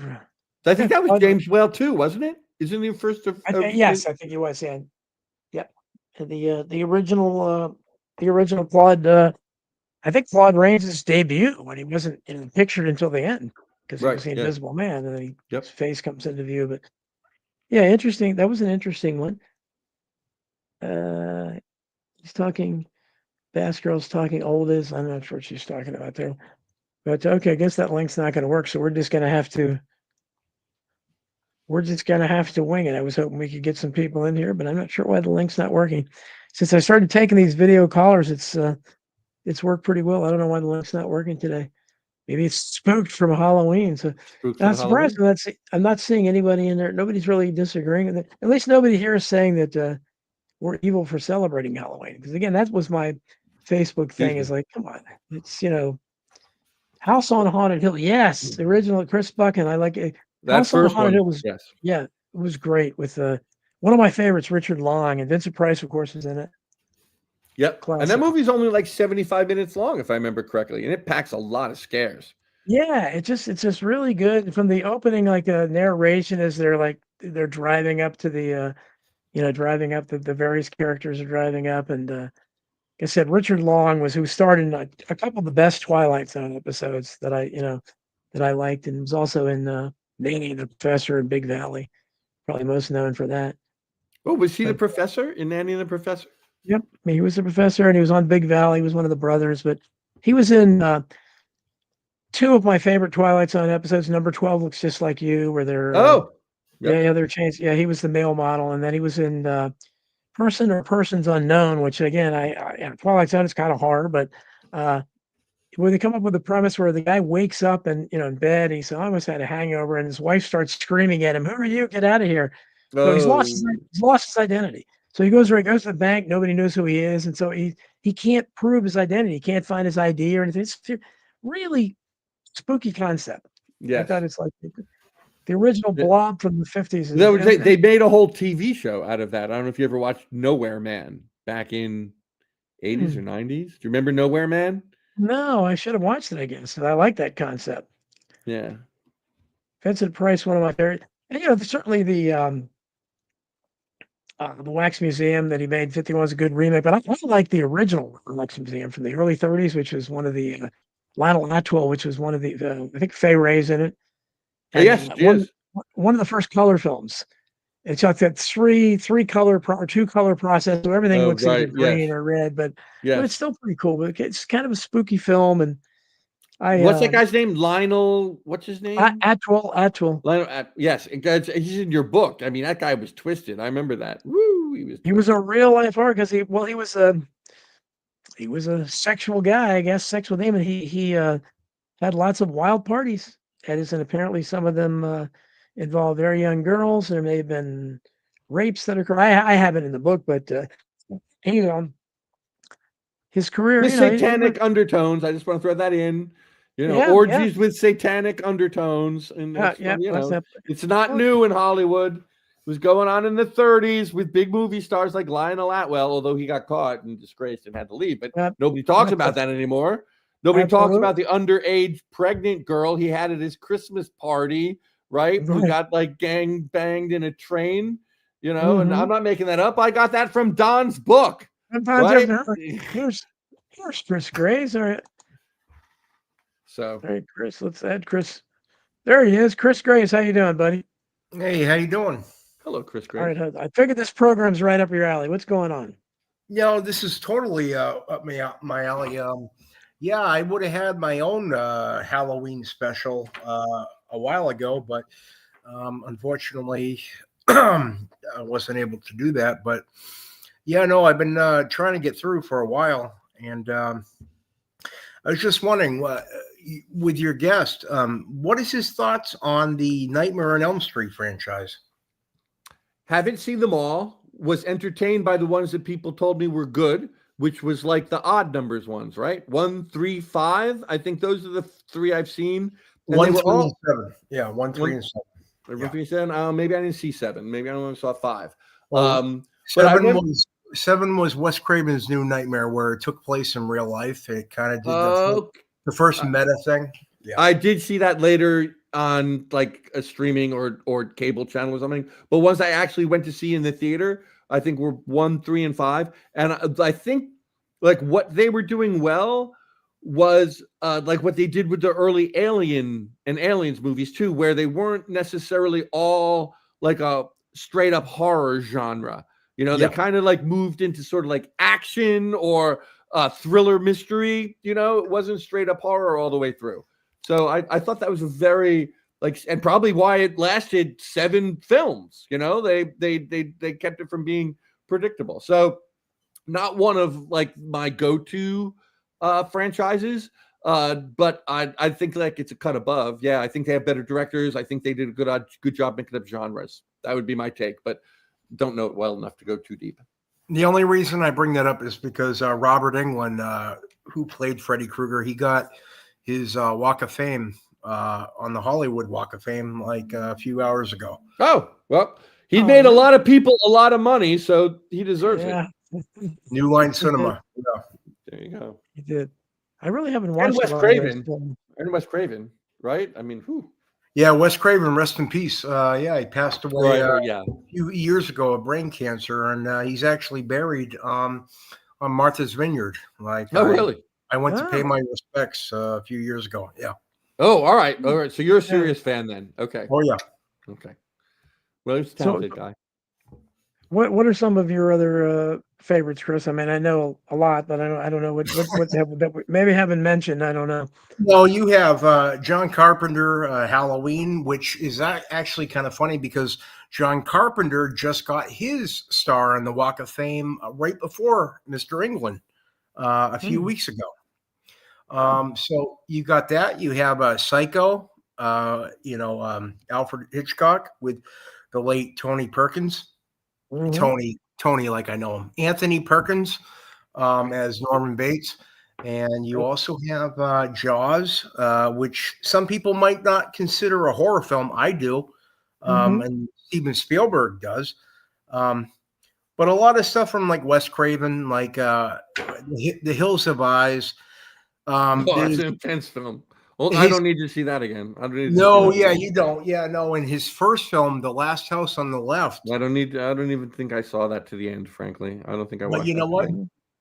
I don't blame you because his Mr. Craven in interviews, he talked about one of the reasons he made that film in 1972 was he wanted to have some kind of social commentary, kind of like what George Romero would do with like Night of the Living Dead and Dawn of the Dead, kind of talking about like the social issues of the times in which the films were made.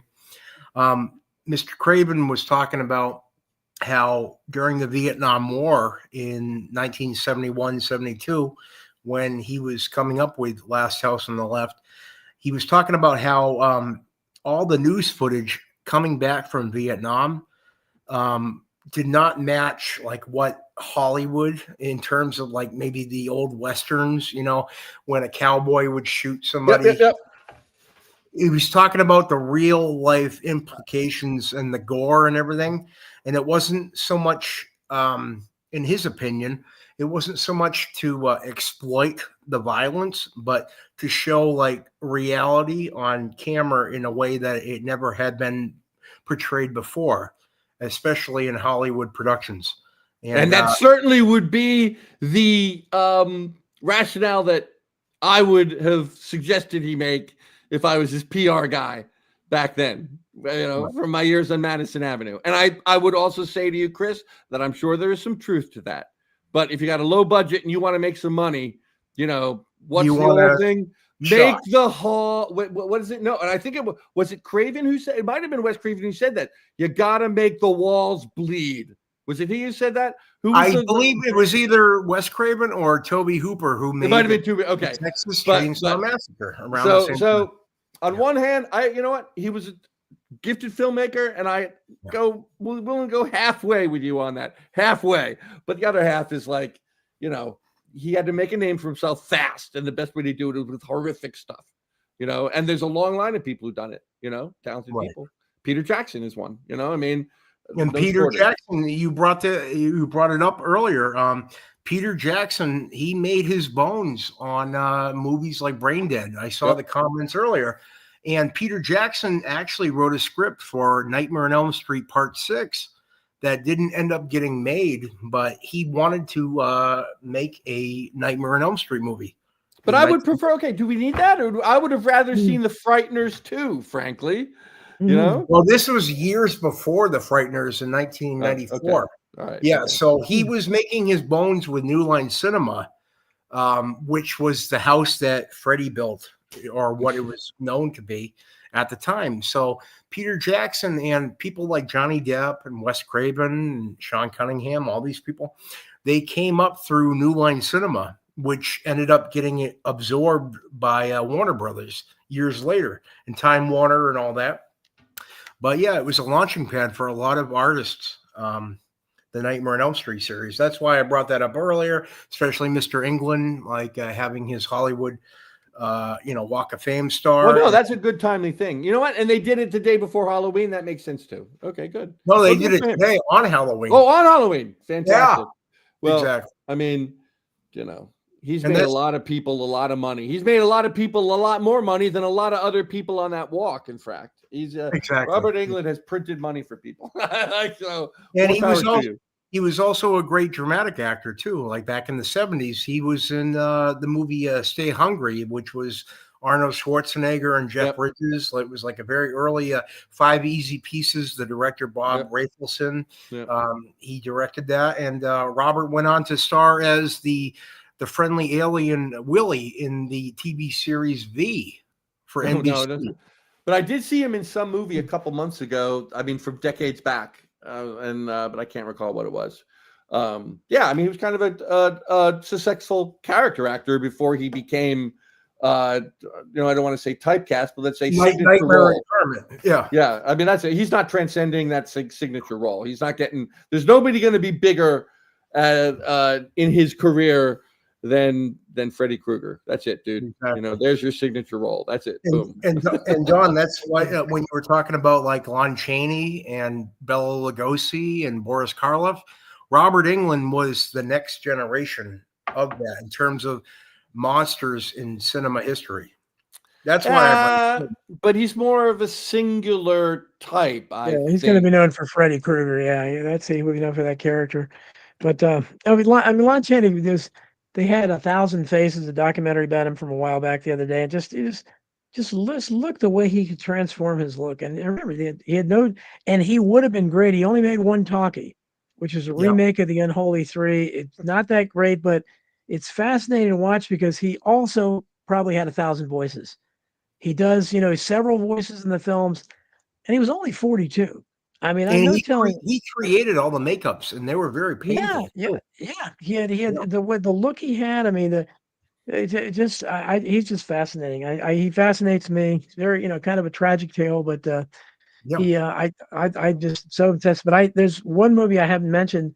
I think it's called Curse of the Demon, made Yep. 1958 with Dana Andrews. Yeah. And it's very if you haven't seen it, Tom, you should. It's I'm typing it down now. it's critically acclaimed. I remember, and very eerie, because it's like kind of 50s film, 1958. It's nothing low class about it. Dana Andrews is the star and established star, and it's just there's a very evil foreboding. Something is going on there. But Chris has seen it. What are your thoughts, Chris? Oh, I love it. Yeah, no, you're right. Yeah, no, that transcended cinema at the time as well.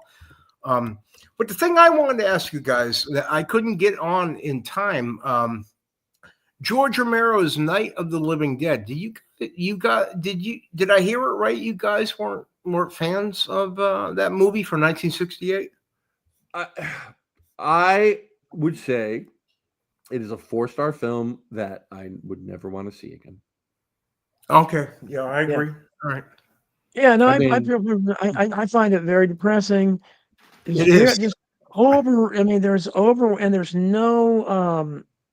light, The nothing. hero, No. the hero, Don, if you don't mind me mentioning this, the hero was the African American gentleman. Well, at I the guess end of the kind movie. of. I guess he was kind of, but yeah, but doesn't he was a die too? statement They all of died. the Yeah, yeah. Yeah, but it was a statement of the time that he would of Oh, course, yeah, that was he would be different. Yeah, sacrificed by the white guys or whoever to think Yeah. that he was a zombie, like Yeah. during Right. like the civil rights movement. And Yeah. for George Romero to have that as kind of like the exclamation point at the end, in my mind, was like pretty big. I mean, and yes, it's not supposed to be enjoyed. It's supposed to be a dire end of that world. That's Oh, true. he's been Yeah, I was going to say earlier. I would say yes. The African American character is who we're supposed to be rooting for in the protagonist. But it's just that the film itself is so dark and despairing that it's really difficult even to ride along with him because you have this foreboding sense of his doom anyway. So like that movie's a pretty dire turn all the way through. I far prefer Dawn of the Dead in the mall. I just like, I mean, like that's kind of the zombie movie I want. Like it's not exactly fun, but there's like a sense of thrill and adventure to it where like you don't necessarily sense that these people are doomed from the get-go like you do in Night of the Living Dead,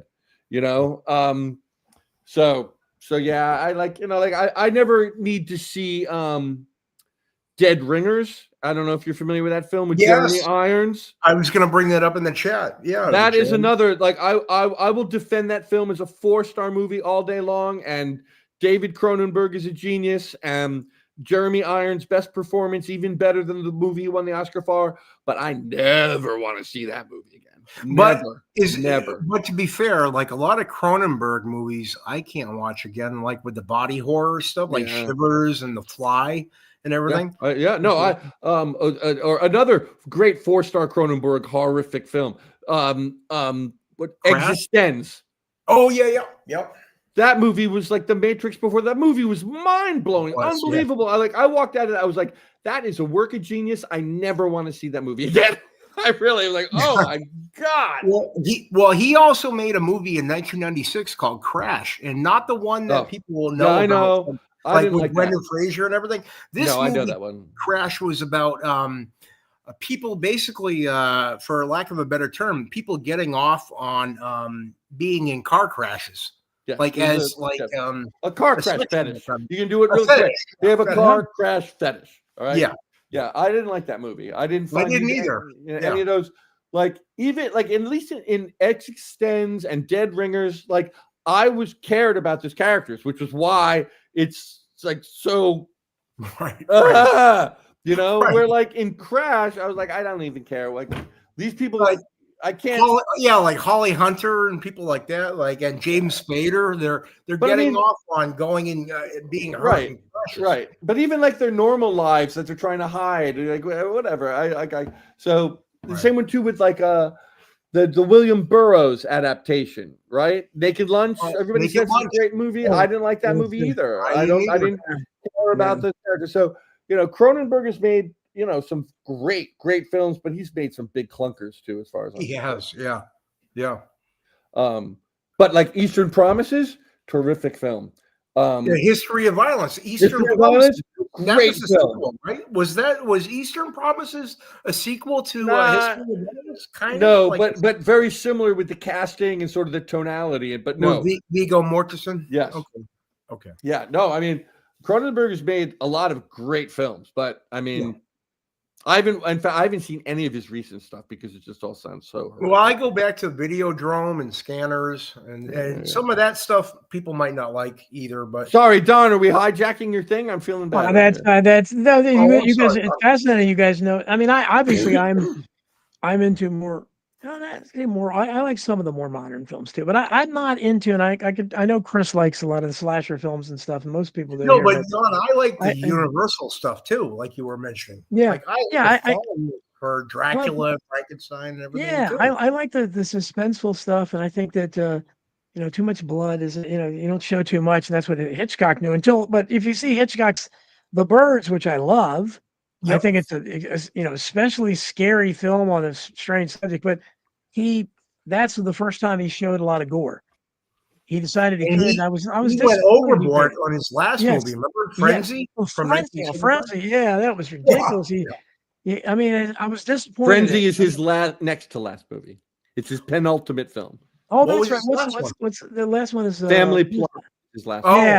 Yeah, it's not that good. I know my Hitchcock. I took a Hitchcock class in college. Yeah. No, I believe you. I'm just always been cited as being his final film. Family Plot is such a better note to go out on than Frenzy. Family Plot is a much nicer movie to end your career on than Frenzy. Yeah. Isn't it? Family Plot, not a great movie, but a highly entertaining movie with a great cast. Right. I think the Birds was his last great film, probably. But it's a lot of people don't like that. I just find it was fascinating subject. Although if you read The Birds, was kind of a novelette by Daphne du Maurier. It's I think that the story was better than the film. Really well done. It's like Planet of the Apes. If you read Planet of the Apes, it's kind of the novel by Pierre Boulez.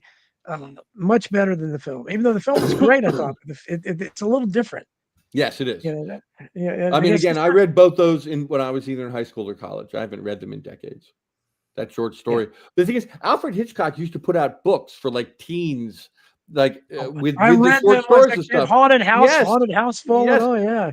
But also, I remember one that had the birds in it, but it also had this short story by Robert Bloch that I cannot believe has never been made into a movie called Yours Truly, Jack the Ripper. Yours truly, Jack the Ripper, has not been made into a film blows my mind. Because everybody knows Robert Bloch from Psycho and City on the Edge of Forever. Another one. Why is no one optioning Yours Truly, Jack the Ripper? Please, some independent guy, Well, Tom, what's like a 2-sentence synopsis of what is it about? I've never heard this before, and I thought I knew everything. Serial killer pops back up in London, killing young women who are prostitutes, except now it's the 1960s, I guess. He starts writing letters again, just like before. Yeah. And the story is told from, I don't know if it's a cop, it's a first-person tale, and it's either a cop or an investigative reporter. I can't remember. And it just gets darker and weirder. It just, wow. Yeah. I haven't even heard of that. I feel ashamed. Should I give away the big spoiler? Should I give away the big spoiler? It's up to you. Sure. I don't, how many people are going to watch it. Sure. Right. The guy who's writing it is the Jack the Ripper. Yeah. Now I remember. And that's how he signs it at the end. Yours truly. Yeah. That's the big twist. He's investigating. He's the investigator. You find out at the end. He's it's him. And then the reason you're finding out is because he turns and stabs to death his partner. Oh, Yeah. And then Yeah. he's freaking, oh my God, no. Like his partner realizes it, and we realize it at the same time. He's like, oh, that's the last line of the thing. No, stop calling me Steve. My name's Jack. That's the way it ends. Okay. that Yeah, should be an option. Yeah, I dude. know. I mean, yeah, it's a great story because yeah. Well, there's so many. There's so many hits. I have, because I was fascinated with Hitchcock. I read all the Three Investigators books. You remember Three Love those books. Investigators? Yeah, I love the books. Why I have some. nobody bought that? Why has Yeah. nobody bought that? What is Uh, turn one of them into a girl now? Go ahead. I don't care. Well, I'm sure there wouldn't be three white boys. No, there wouldn't be three white boys, but fine. Make one of them a black girl. I don't care. Yeah, They're great yeah. stories. You'd be printing money and you could shoot them for nothing. I don't Yeah, understand. Hollywood No, that was- is so stupid. And- You're and so he- stupid. Hitchcock was a franchise in himself because he had the books you're talking about, Monster Mansion, Haunted House Full. So I had them all as a kid. I loved them, but they were for kids. Well, they were challenging enough, and then he had all these adult books, and I had tons of them. Alfred Hitchcock, Spellbinders in Suspense, A Hangman's Dozen, all the Murderer's Row, and he had those kind of titles. And he would have a little introduction by himself, and then there'd be stories by Henry Slesar wrote a lot of them. Slesar, who I thought was really good, and Robert Bloch and people like that, and what's the guy's name? Robert Arthur. There was another, but some of them were made into episodes of his TV series, Alfred Hitchcock Presents. Mhm. But Let me ask you this. Let me ask you guys this. Do you know, was there ever like a planned team up with Rod Serling and Alfred Hitchcock at any point? Never heard of it. No, never heard of that. Okay. All right. That would have been cool. Well, and then once Rod Serling, the Twilight Zone was way more. Well, Night fiction. Gallery would be more Night Gallery was more horror. right. When he came, I think it was more kind of a horror thing. I don't think it was as good. Had potential, Right. but I liked it as a kid. But I don't think it holds up as well. But who But knows I always where Rod- wondered if they ever met. Like, I never could get down to like finding out whether I the don't two of them know. ever crossed paths. My Hard to impression imagine. of Rod Serling is he was a guy who preferred being the smartest guy in the room Okay. at all times. Mhm. And being in a room with Alfred Hitchcock was probably not like his, cup of tea. Not a good pair. Because Yeah. there probably weren't a lot of people in the Hollywood circles who could be in a room with Rod Serling and be able to say that they were smarter than him. So, Rod Serling could afford to avoid those people. Plus, their shows, Alfred Hitchcock Presents and Twilight Zone. At one point, Alfred Hitchcock Presents lasted longer, but for the I think Twilight Zone, I think was 5 seasons, maybe 5 seasons, I think. Yeah. So those 5 seasons, Alfred Hitchcock Presents was on too. So they were kind of competitors up against each other, the same genre. So maybe I don't know, maybe Rod Serling felt a little intimidated by Hitchcock because Hitchcock's incredible career with film. Although again, Alfred Hitchcock got away with a lot of great stuff he had nothing to do with. So Alfred Hitchcock Presents, I think he directed about 4 or 5 of those episodes in 10 seasons. Yeah, he did. And all the rest were he came on it and became a TV star because he had this great presence with this great host thing, and he just sit there and they were very funny. And I don't know if he wrote them or who wrote them, but they were very good. They hold up really well. The show holds up well, but so does the Twilight Zone. So I don't know. But Just imagine a collaboration between those two. Seriously. They never even met, according to AI. The two men never even met, according to AI. Well, There are no Serling would have public probably had photos. discussion.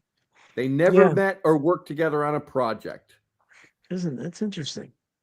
Yeah, well, that would have been. Serling wasn't like Serling was involved with film. Like he wrote Planet of the Apes, I believe. So it's not like it was a TV movie thing. Like they could have collaborated. He also wrote 12 Angry Men, right? Well, I mean, that was really, what put him on the map. Yes. Which is like the least Twilight Zone-y kind of thing, if you really think about it. Yeah. Which shows he should do other things. Oh, he did. Yeah. Serling wrote a lot of television screenplays, and he wrote more for TV than film. And Well, I'm sure this is actually just an interesting thing because actually, believe it or not, this painting by Don Peters. Don Peters is the guy who did the art direction on Planet of the Apes. Wow. The Rod Serling written film. Wrote it. And Peters and Serling had an ongoing conflict over years because Peters always claimed that Serling ripped off most of the ideas for that screenplay from not only Don Peters, but like a ton of other people who did all the art direction for it. Like like Serling had sort of a skeleton of the Pierre Boulle or whatever you pronounce it novel, but like all the really cool ideas were come up with by Don Peters, like the Statue of Liberty in the sand. That was Don Peters. Before they even started making the movie, they went to the art director and they were like, draw up all these scenarios of what you think an ape planet might look like. And so that was, one of the big ones. So Serling, I guess he did write the script, but that was a very, very collaborative process. And it was based on somebody else's novel in the first place. Yeah. I'm not knocking Rod Serling as a great TV writer or as 12 Angry Men, which was a film. I didn't realize. I thought he wrote an early version of the script. Really had to look. Somebody looked that up. I don't know that he got credit for writing the Planet of the Apes. Maybe he did, but I thought. Oh, really? Okay. All right. I thought, I can't look at it now, but I think, as I remember, I think he did one of the early versions or something. Maybe he contributed to it. To be fair, with a lot of Hollywood, even to this day, I mean, before AI or whatever, a lot of screenplays are, kind of like by committee. You know, there's like a lot of, like with the Screen Actors, the Screenwriters Guild or whatever, like they will assign an official author after like investigating everything, like all the different drafts and people, the other hired hands and everything. And there could be like 20 different people that worked on the overall project, but one or two people might be credited at the end of the day, like through the guild or whatever. Well, I mean, I'm looking on here. Ron Helton says Sterling, Wilson, and Schaffner wrote. Okay, so I guess he is credited. Michael Wilson, Rod Serling are credited according to Wikipedia. Okay, but that doesn't mean that like I said, like maybe 10 other people would have worked on it as well, but didn't get credit at the end. Actually, I only need to go to the second paragraph of Wikipedia. Sure. The outline for the Planet of the Apes script was originally written by Serling, then underwent many rewrites before filming eventually. So that's what this guy behind me said, basically. Right. He had a rough outline of the Pierre Boulle novel or whatever, and then he handed it over to the art director who came up with a bunch of like catchy ideas, and the rest is literally history. Anyway, so that's one of those classic stories. But he was also the art director for Star Trek: The Motion Picture, in my opinion, the best of the Star Trek movies. Going back to the original King Kong, and for Chris Buchan and other people here who may be interested, Adolf Hitler's favorite film, the original King Kong. Really? Yeah, I've heard that. Yeah. And I would just imagine being able to sit in the same room with Adolf Hitler, waving his hand, going crazy, watching King Kong. It's so entertaining. Because I mean, I don't know what he liked. I mean, I liked it so much. I'm not sure what he saw in it, but I would love to. That's one of my dreams, to be able to watch King Kong with Hitler. And the ape dies. The ape dies. Hitler loved it when the ape died at the end. Well, the racial subtext there. Hitler was in love with a lot of the Aryan women in Hollywood. Obviously, he liked what was her name? Anita Tate, I think it was. So he probably liked Faye Ring a lot too. Yeah, and he hated the Three Stooges. He wanted to put hits out on them. Let's put that out there. Oh, they were pretty rough on him. Mo did a nice mean imitation of Hitler. He really did. So Hitler, you can watch King Kong with us, but first you have to watch a Three Stooges story. Now, guys, that is a movie right there for Netflix. Like to watch a print of King Kong with Adolf Hitler and like what happened around the. Wait, no, I want to take it. I want to go a step beyond that, like a modern mystery science theater, except you're watching the movie with Hitler every week. Hitler. Yeah. Mystery Science Theater 3000, but with with Hitler. Yes, sir. Well, just keep in mind, Hitler obviously was no fan of Hollywood because he was Yeah. trying to get all the Jews and the film industry in Germany out of there. So he knew, the Jews were influential in our Hollywood. So, but King Kong was a very non-Jewish production. You had, I'm just forgetting names. Terrible. It's getting terrible.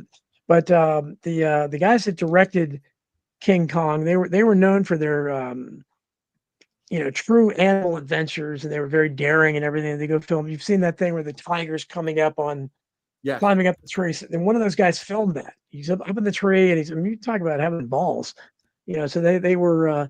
This was kind of a natural for them, and so it was a very.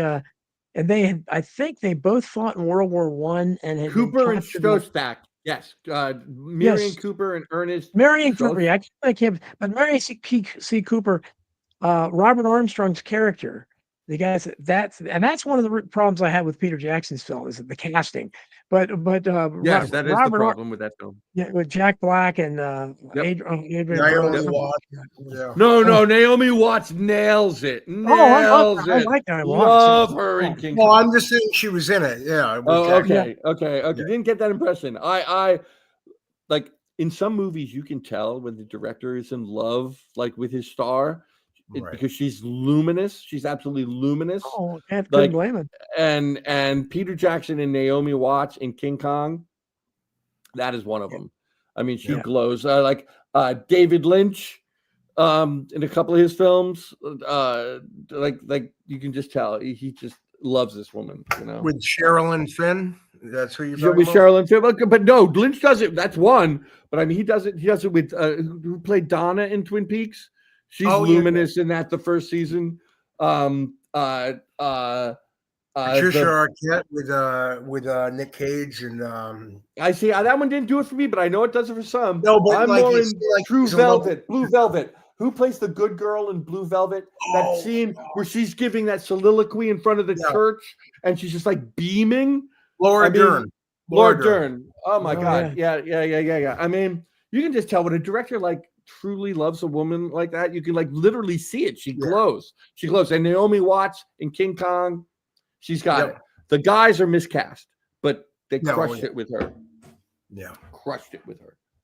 Oh yeah. Absolutely. Well, it's funny. Well, we thought we almost out of time.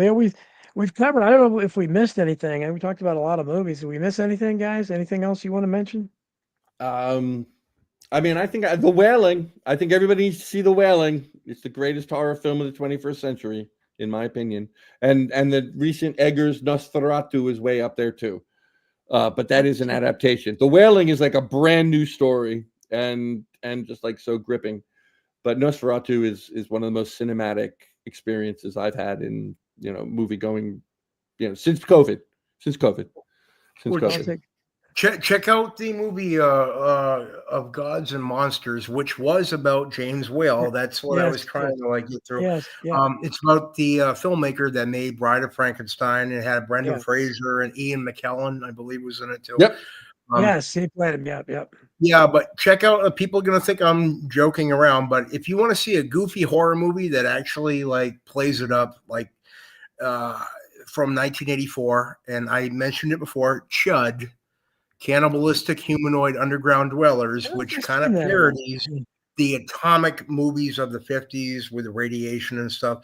They actually do a pretty good tongue-in-cheek. And I saw it and liked it. I mean, decades into, I haven't seen it since the year it came out. It's goofy as hell. I'm not gonna lie. No, I was entertained with it. What's that Worms movie? Tremors. It's not Tremors. It's not like Tremors, but it's kind of like Tremors. But it's about things underground. Yeah. Well, and it's also horror suspense, but a little funny. Yes. Chris Buchan agrees with you. Chud is a classic, he says. Oh, okay. Cool. He says one of his favorite things on my side. How about that? So you've come around to agree on something. We're just about out of time. I'm trying to see. Well, I found it. I made it through without coughing my lungs out, so that was good. Oh, you definitely did. So Chris, real quick before we get to Tom, anything you need to promote or anything else? Anything you want? The only thing I'll promote, the only thing I can promote, because I don't no longer have podcasts or anything, and I just a civilian or whatever you want to call me, a jerk, whatever. Just check out a movie from 1975 called Race with the Devil, which is about a group of Satan worshipers that are chasing Peter Fonda through the desert in an RV. Great And flick. you'll be scared. I'm telling you. I think I've seen that. Yeah, that's It's An creepy. action horror movie, car chase horror movie. Exactly. Through the desert. That's a good movie. I Great mean, or an suggestion. entertaining movie. Very entertaining. Chris, movie. Chris showing his expertise in more than conspiracies and stuff. They're great. They're very knowledgeable in films. Tom Siebert, it's great having you on the show. Give out your links you. or anything you want to promote or anything. We'll put it in the thing down there. Maybe some links to some entertainments as well. Wrinkle and Tom on Substack. That's it. You know, you can find me. Don Jeffries is the better man. Oh, I appreciate you being here. Kenny Power says Chris Grace is the man. Great to see you back on the show, Tom. Always a great guest. Tom, you are great. It's and it's great because all three of us have this kind of different types of interests where we can talk about the entertainment stuff. So we didn't really talk about the conspiracies. I'm sorry, Chris and others out there. We're really very light on the Jew talk tonight. Although lots of Jews in Hollywood, we didn't really into it really, but we really do. But It's not the Jews, it's the Zionists. It's not the Jews, it's the Zionists. That's right. That's right. We didn't talk about that. Is Dr. Frankenstein a Zionist? I was always wondering that. I think since CERN, it's like it's Frankenstein, isn't it? I thought it was Frankenstein. Frankenstein, according to Brooks, yeah, Frankenstein. That's right. Frankenstein, a young Frankenstein. But it is what it is. But I think, obviously a good classic spoof of it. But anyhow, so this went too fast. I knew it would be fun. I appreciate everybody out there. Have those of you that still have kids that trick or treat and don't trick or trunk. Or something disco like that. That's what I would have called it back in the day. I would have called that disco. But hopefully you get lots of good candy. So let's stop, have fun. It's a harmless holiday. You don't have to worship Satan to enjoy Hollywood, right? To enjoy Halloween. Hollywood. Thanks, Chris Grace. Thanks, Tom Siebert. Tom Siebert's got his mask back on. See you next week. Happy Halloween. Take care.